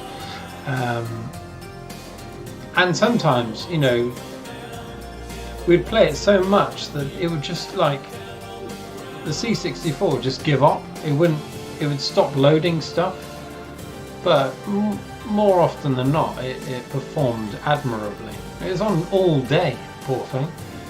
In the end, we had the old bread bin one, and this was the beginning of my parents moving out, and the old bread bin had gone to hell up in the attic, and it was fucked, so we had to chuck it out. But yeah, its last days were on the scrap heap, unfortunately. But untold memories, all kinds of memories stored in each of mine and my siblings' brains from playing those games. And I think one thing is that our reaction speeds from playing those old games that were rock fucking hard, I think they're pretty good, you know. It was good training for later days. But as soon as 3D came along, I was like, oh fuck this, I'm no good. But 2D, I'm there all day. Oh my god, when my granddad died, my sister and my uncle saw his shadow on the stairs? Crikey! Right, Rich, you're going to have to come. You're going to have to definitely come on and tell your story. Oh no, wait a minute. I was living in a masonette at the time, so I shudder for people upstairs. Sounds like a joke, but it isn't. Okay, I thought you were going to tell a joke then. Well, I'll be darned. Yeah, because I'm going to do a live stream at some point, and it's going to be about paranormal shit, and I'm going to talk about all this because I've got other stories as well. Sorry, what was that song? I'm just going to see what you wanted on.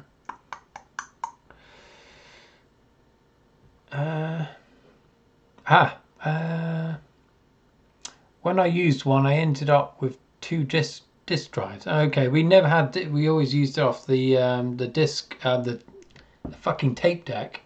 Do you have photos of using the C64? Yes, somewhere.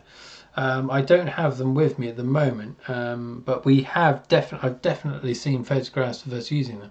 I'm going to try and find them actually.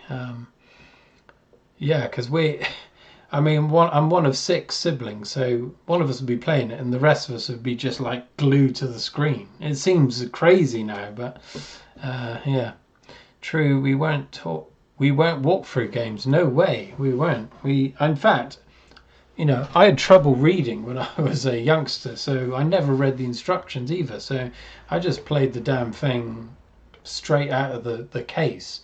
And for a Commodore 64 game, often that was fucking hard because, Jesus, you needed the instructions.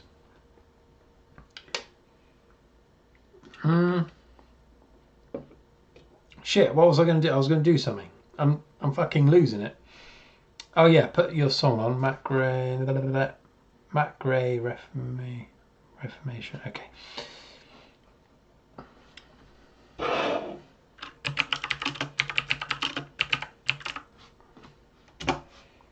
No.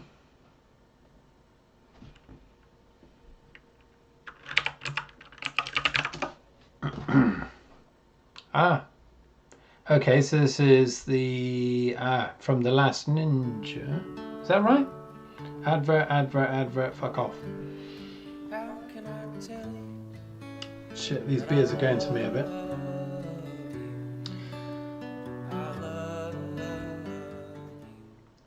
Fuck off. Is this what you meant? The game? we won't walk through games at all. And modern games are just like fucking hell. If you take longer than 5 seconds to work something out, they're pointing arrows at the shit. I have one, only one. My nan took it, hated it when it was took, but wish she had took more. Yeah, we don't have many either. Because I mean, I remember my mum just wanted us to. She didn't want us to play it so much. She was always going outside and play, but we would just be hooked to the C64. So yeah, there's at least one. There probably isn't many photographs of us playing it, but yeah. In fact, the one that I remember, you can see the screen, but because of the time, you know, the shutter speed, you don't see what the screen is. And I would love to see what the game was. If I find it, I'll show you, but you might be able to do something with Photoshop and work out what was being played. But I've always wanted to know what we were playing, because then I'd play it again now. But yeah.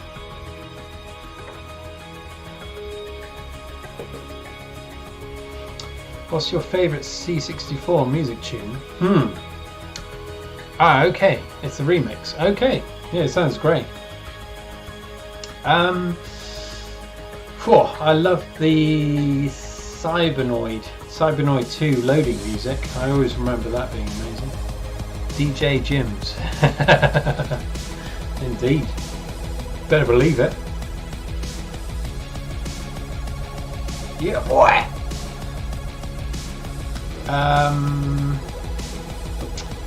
Trying to think. Commando. I used to like the music on Commando. There's lots of, I can't remember at the moment. Sometimes I hum tunes from games from years ago. I don't remember now. Don't be so close to the TV, you'll get square eyes. Yeah, we used to get that a lot. Although from that cathode ray tube that we used to have beaming into our heads, it probably wasn't doing us much good. We used to sit right up close to it as well.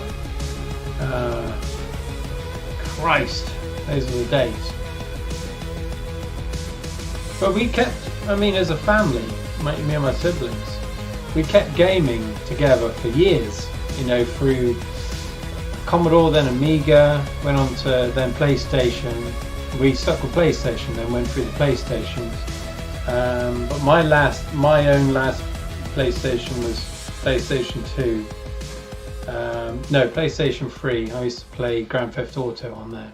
My brothers then went on and got 4, and they wanted me to get one, and I always said I would, and I was on the verge of getting one, and then lockdown happened, and I ended up not getting it.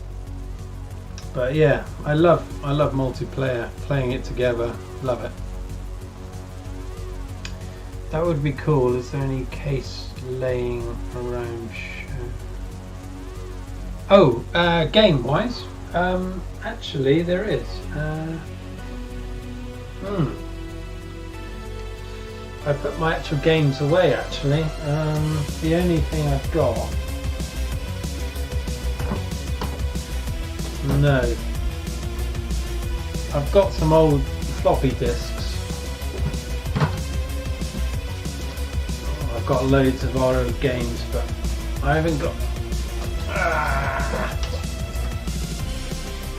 Got some floppies, yeah. That would be cool. Crazy Comet, Cybernoid 2, children's songs are my favourite. Yeah. Crazy Comet, I don't know that game. And we never had Cybernoid 1 either, but I've played it since on emulator, and it's quite good. I mean, it's more playable than Cybernoid 2. Cybernoid 2 was rock hard. We never got very far with Cybernoid 2, but I played it recently on an emulator, and I think I used a cheat mode or something, and I just went through it quick, and there weren't many levels, but Christ, yeah, it was really hard. We found it hard.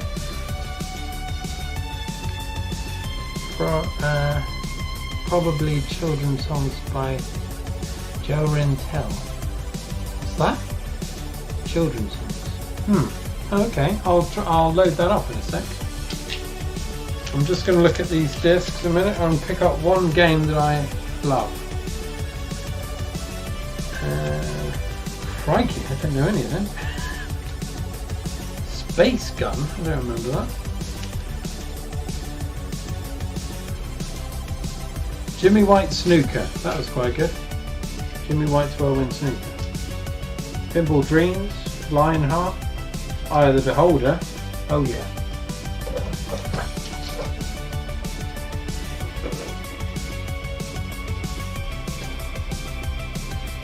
One sec.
Amiga, do you have Amiga Power Magazine? Specifically Mental Image Game Disc 2? I'm afraid no, I don't. What was on that disc? We used to get all different magazines. Yeah, Amiga Format, CU Amiga. There's another one as well, I can't remember.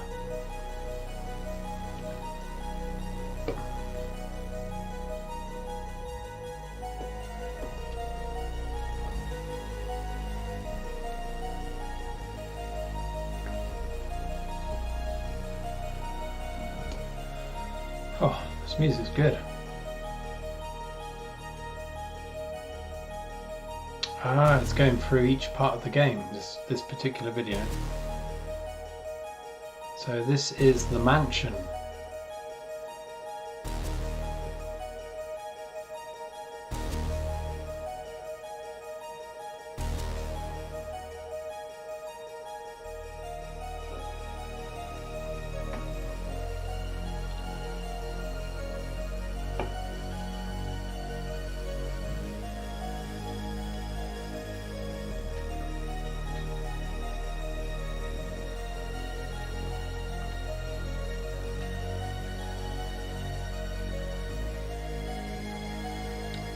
No way.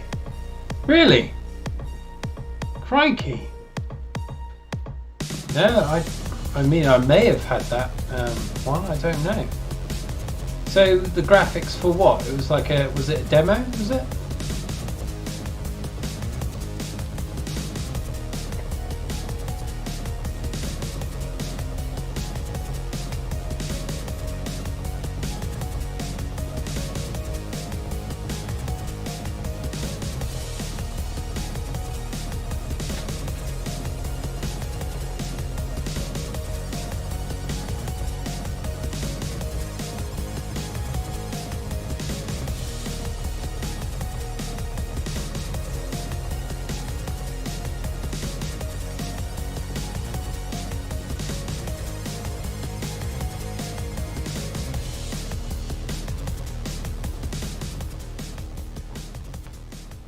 Fucking hell, that was good. At least you got the loader music with cassette. Yeah, exactly. Yeah, yeah, that was good.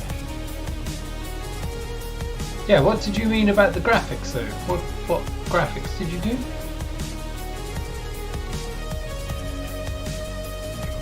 Yeah, I've got a data set up, yeah.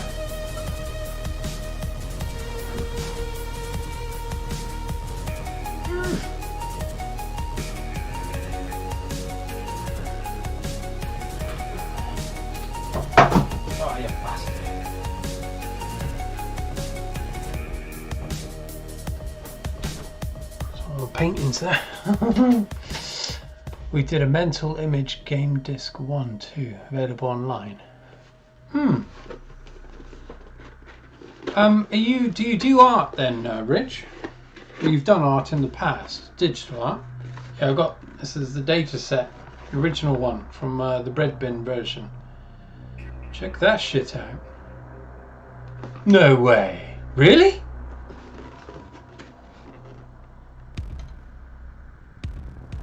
This was bought at Tandy. I don't even know what Tandy is. No price on it. Yeah, let's get it out of the box. You've done graphics for games? Christ in hell. Spider in there.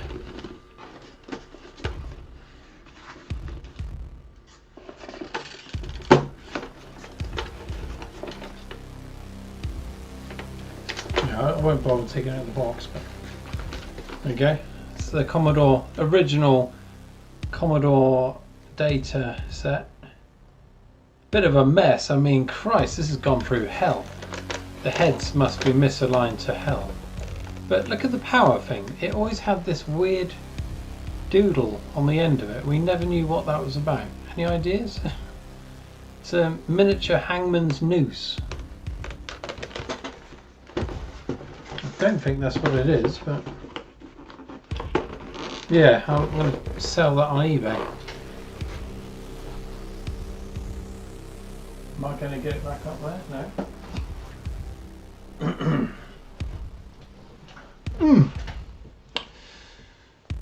It was the loader. Oh yeah, where you select the games, and I think Satu and one other.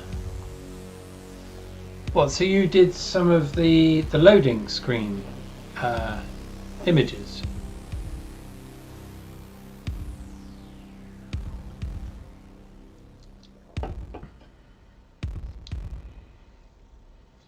Oh my god, yeah, the data set. Tandy is the old electronic shop. Ah, okay.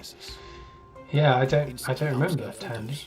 Millions of colors, thanks to the world's best processor. We're on the ad right here. Devices. For more information. Cock in hell.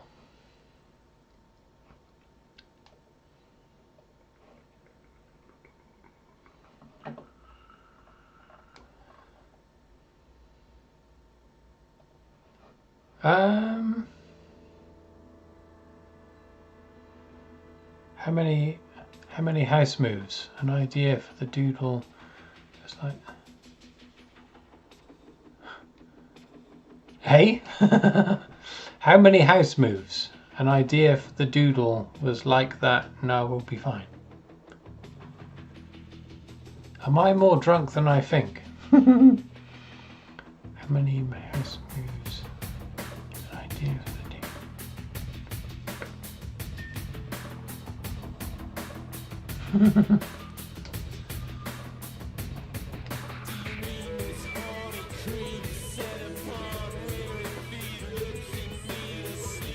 It's a loader animated. Look for a mental image game disc 2. Just have a look. Okay, yeah.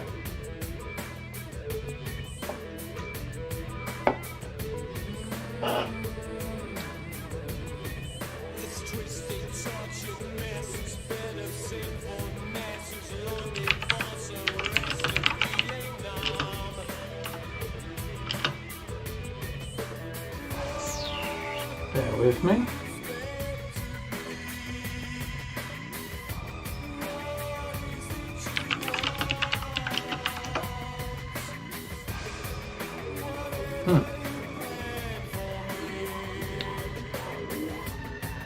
Ah, yeah, I got it. Satu. No way. So did you do the Satu image, did you?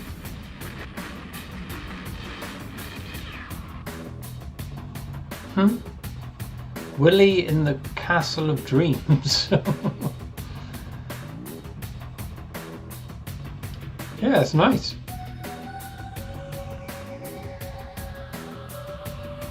What did you do that on? What did you use to do the graphics?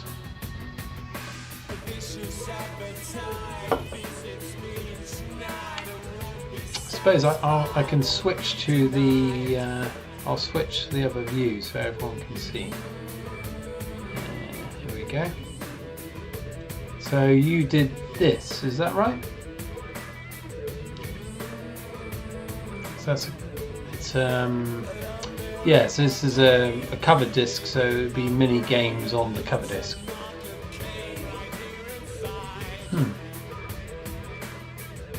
Yeah, Willy and the Castle of Dreams looks interesting.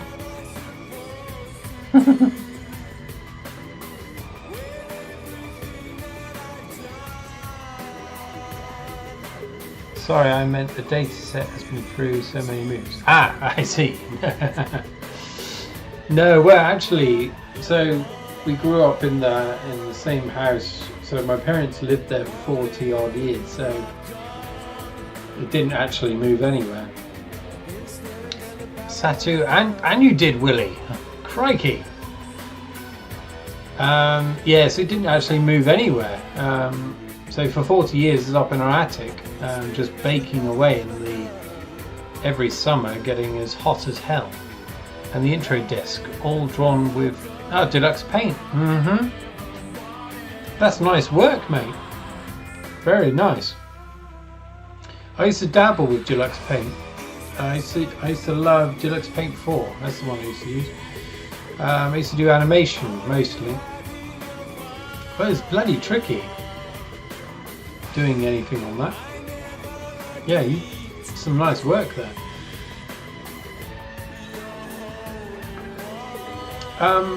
The Willy game.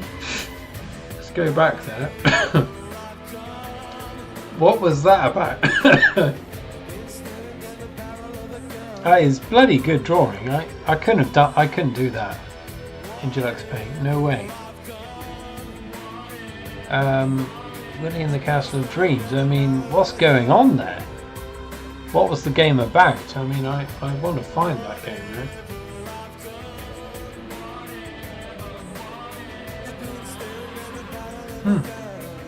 How did you get involved in that in the first place?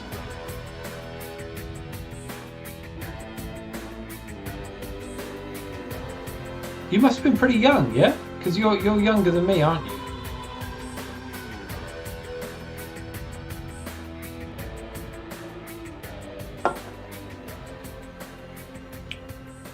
I was just pricking around making animations that I stuck on a floppy that no one ever saw. Because they were crap anyway, but... Ugh. Yeah, I used to love the game. But I loved the animation of the Putty game on the Amiga. I used to do lots of animations of Putty.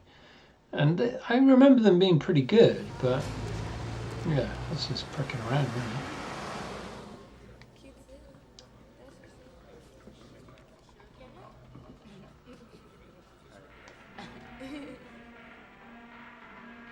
Okay, it's too good. Defense mode.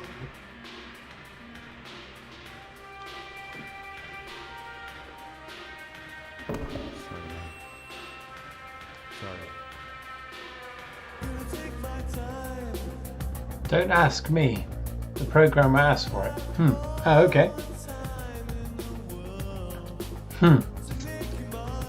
Yeah, that's great.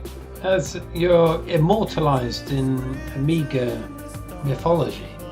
Wonderful. It was through people I knew from CompuNet on the C64. I'm nearly 50. No! Really? You look younger than I do. On your videos, you're younger than me, surely. Either you're aging incredibly well, or I'm aging incredibly bad. Do you have anything you did on disc? Maybe somewhere. I mean, I've just got the bulk of discs from my parents. I can't remember what I did with my save discs, so they could be there somewhere. But I had lots of different things. Another thing I was obsessed with were, Thrust games, Gravity games, GeForce 2 and things like that. So I used to make animations of like gravity games, because I would never have been able to code my own game. So the best thing I could do was animate an approximation of a game on Deluxe Paint animation. So there's a few of those around, but yeah, they're there somewhere perhaps, I don't know. Yeah, it'd be nice to see them again actually, because I never touched animation ever since then. Even now, now it's readily, you could do it easily now, but I just don't do it. Yeah, shame really. Yeah, that's great. Well, I'll be darned, I didn't think you were that old. That's amazing. I thought you were about, I don't know, I thought I could be your father almost. Yeah, it's weird seeing stuff I've created, yeah. No, that's great. I'd love to have some kind of legacy back in the old games, but or anything associated with gaming. But so could you code your own game, Rich? I mean, I've been looking at because coding for me is like, it's beyond me, and it always will be. The best I can do is the website I made for my book. I did that from scratch, and it's a bit clunky, but I did it all by myself, and I was like well pleased with that. But I couldn't do anything else. It was fucking hard. But I've seen like coding for games, and it's like, it's gibberish to me. Exactly. That's why I became a graphician. Okay. Yeah, so yeah, I mean, I would love to be able to do that. I've always wanted to make my own game, but it's beyond me. But I've always wanted to make a point and click adventure game, and I've been following someone recently on YouTube that's making their own game, and they don't have any coding experience, and they're using, I think it's an adventure game creator or something like that through, is it Unity, something like that. And it looks like it's a possibility. I could code on the C64, but only if necessary. It was up to the coder. Okay. Yeah, I mean, respect. Not on the C64. I can't code enough to code a game. Oh, okay. Yeah, it's like magic, isn't it? But yeah, there's possibilities there. I've seen someone that's making a point and click adventure game without knowing how to code. So I think it's possible now using, I think it's Unity. I would love to do that, but it'd be so time consuming. And my time is spread so much as it is with painting and writing and whatever. I just wouldn't be able to do it. But one day I'd love to make a point and click adventure game, because those are my favourite games, always. The Broken Sword games, Lure the Temptress, Monkey Island, that kind of thing. Lure the Temptress was my favourite game, but it had such a shit ending. I was really disappointed when I saw that.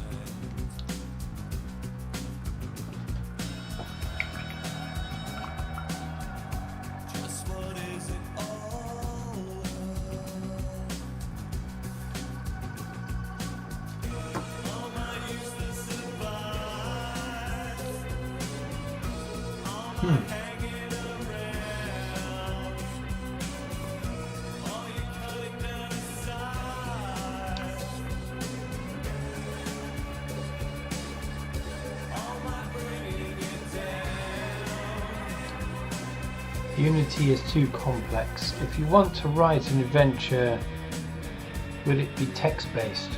I loved the early text adventures. Old school. I used to watch those ones you were doing, the text adventures. I loved those. Was it Dungeon Quest? I used to like that one on the Amiga. And then you could just have simple images at each point in the story. Yeah, that would be conceivable. Oh, that's all right. Yeah, yeah. Point and click is the ultimate for me. I love, because it's so, you know, graphic based. I love the look of each scene. But yeah, the Zork games. The first Zork, I absolutely loved that. I didn't get very far in it because I found it quite hard. But I mean, that is the perfect bridge between books and games in a way, because you're reading it. It's like one of those choose your adventure games. You know, turn the page, whatever. Yeah, I love that idea because you're imagining the scene. Yeah, that's pure adventure. The point and click, you know, I really love those, especially on the Amiga. We never encountered them on the Commodore. Through my creativity, I firmly believed it should be done for yourself. Hey, through my should be done for yourself.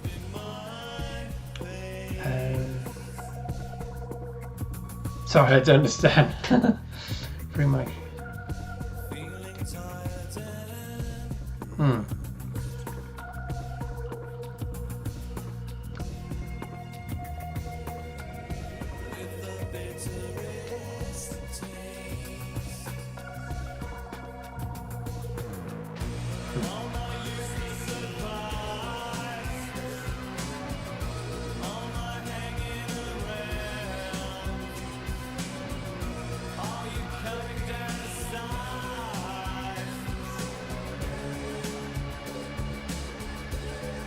yeah.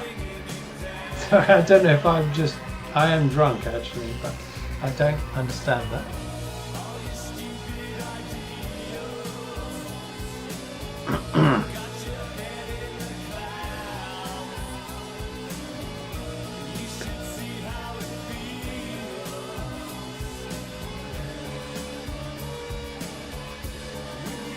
But it seems quite involved because not only are you're creating each background, you're also animating your main character, the other characters,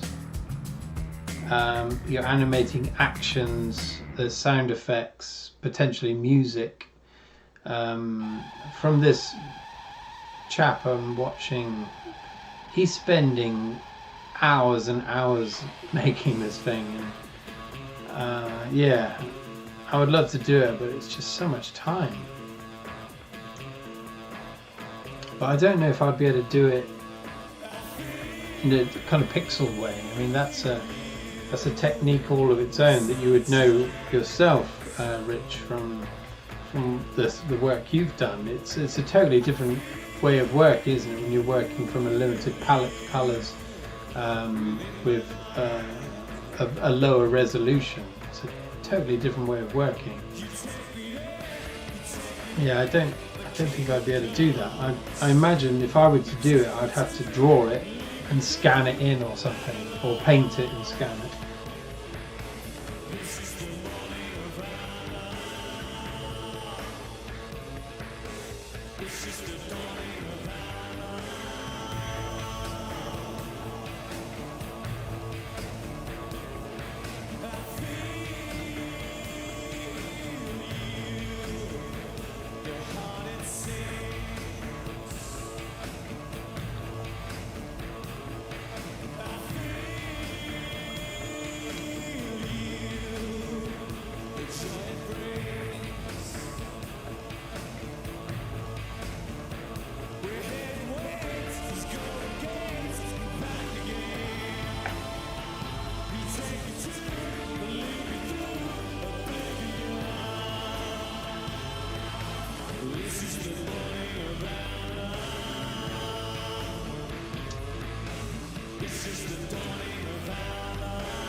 Are you still there, Rich?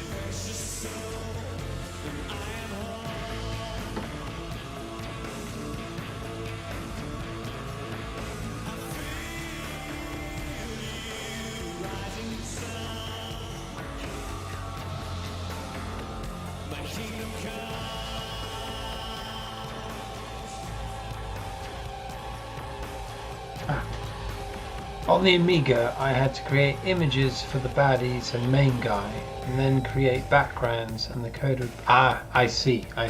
Yeah. Yeah, that's the ultimate situation of Ian, yeah. And then once we had seen them together, improve it, yeah. Yeah, that's great. Because they're very different disciplines, aren't they? To be able to code and also be able to do graphics, I imagine that's a tricky combination to have. But yeah, that's the ultimate combo. Yeah, someone that can do the art and someone that can code. Yeah, perfect combo. Maybe one day, but yeah, it's too much of a time drain. But I'd love to do that one day. I'd love it.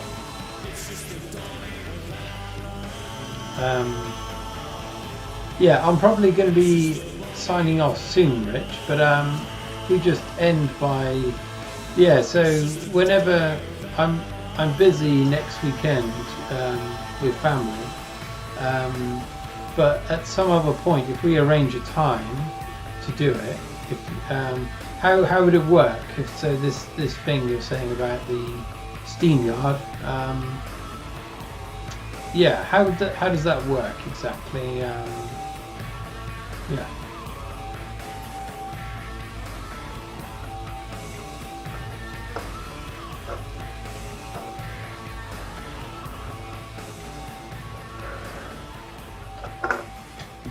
Ooh, crikey.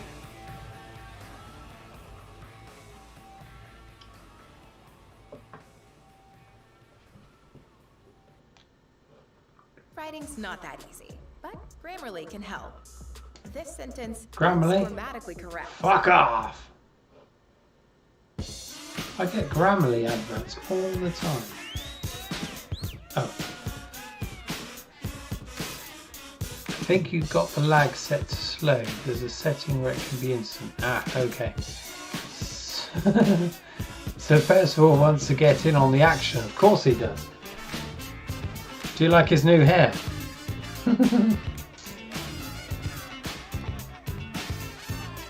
I agree, there's too much going on to try and get stuff together. Yeah. Yeah, there is a major lag going on, isn't there? I'm sorry, I've just gone with the preset OBS settings. I'm running this off. I'm using my mobile phone as a hub, as a hotspot, because my own internet has a terrible upload rate. It's absolutely awful. My phone's pretty good, but it might be lagging because it's the weekend, perhaps. Contact me via the channel, and yeah, we'll have a conflab. Okay. Yeah, what's the best way? I was looking at your contact details the other day.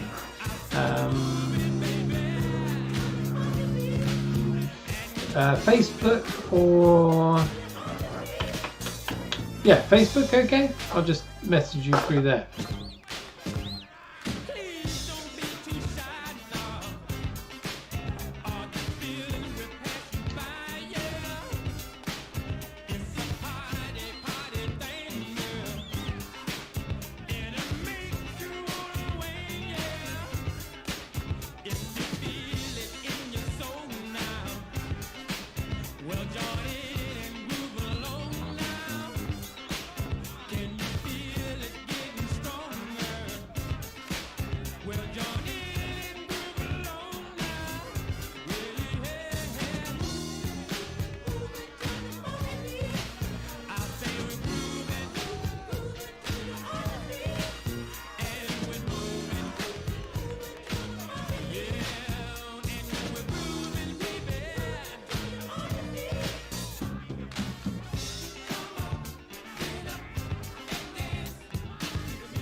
Contact me. Okay, Sweet. Yeah, okay, we'll do that. Okay, right, I'll sign off, old chum.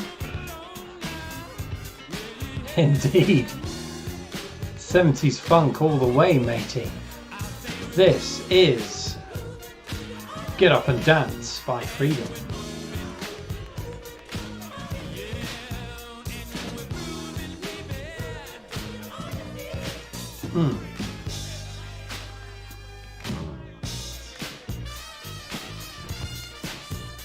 Sweet cheeks. Okay, what I'll do is I'll end the stream when this song finishes. So, and it's another 2 minutes. Anyway, just gonna groove out on this last song. So yeah, I'll see you soon, mate, and we'll do a collaboration and see what happens. Hoping for a picnic next weekend, if the weather is agreeable. I don't think it will be, but there we are.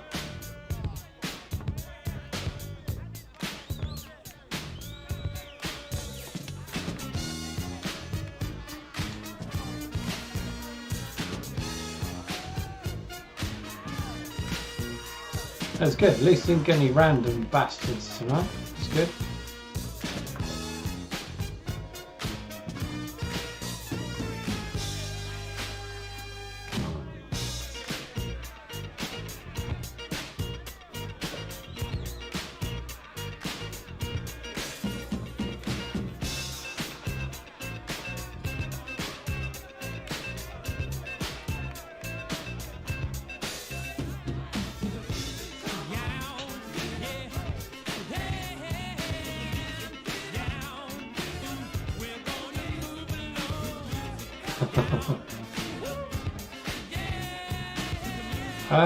I don't know who you are, old chum.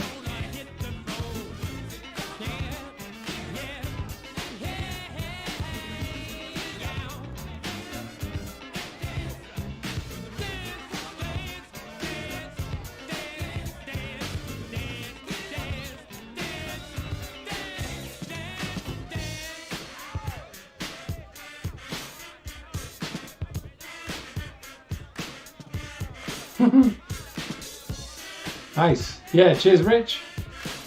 See you soon, old chum. Thanks for coming over.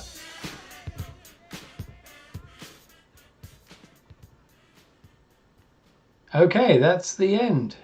Cheerio, everyone.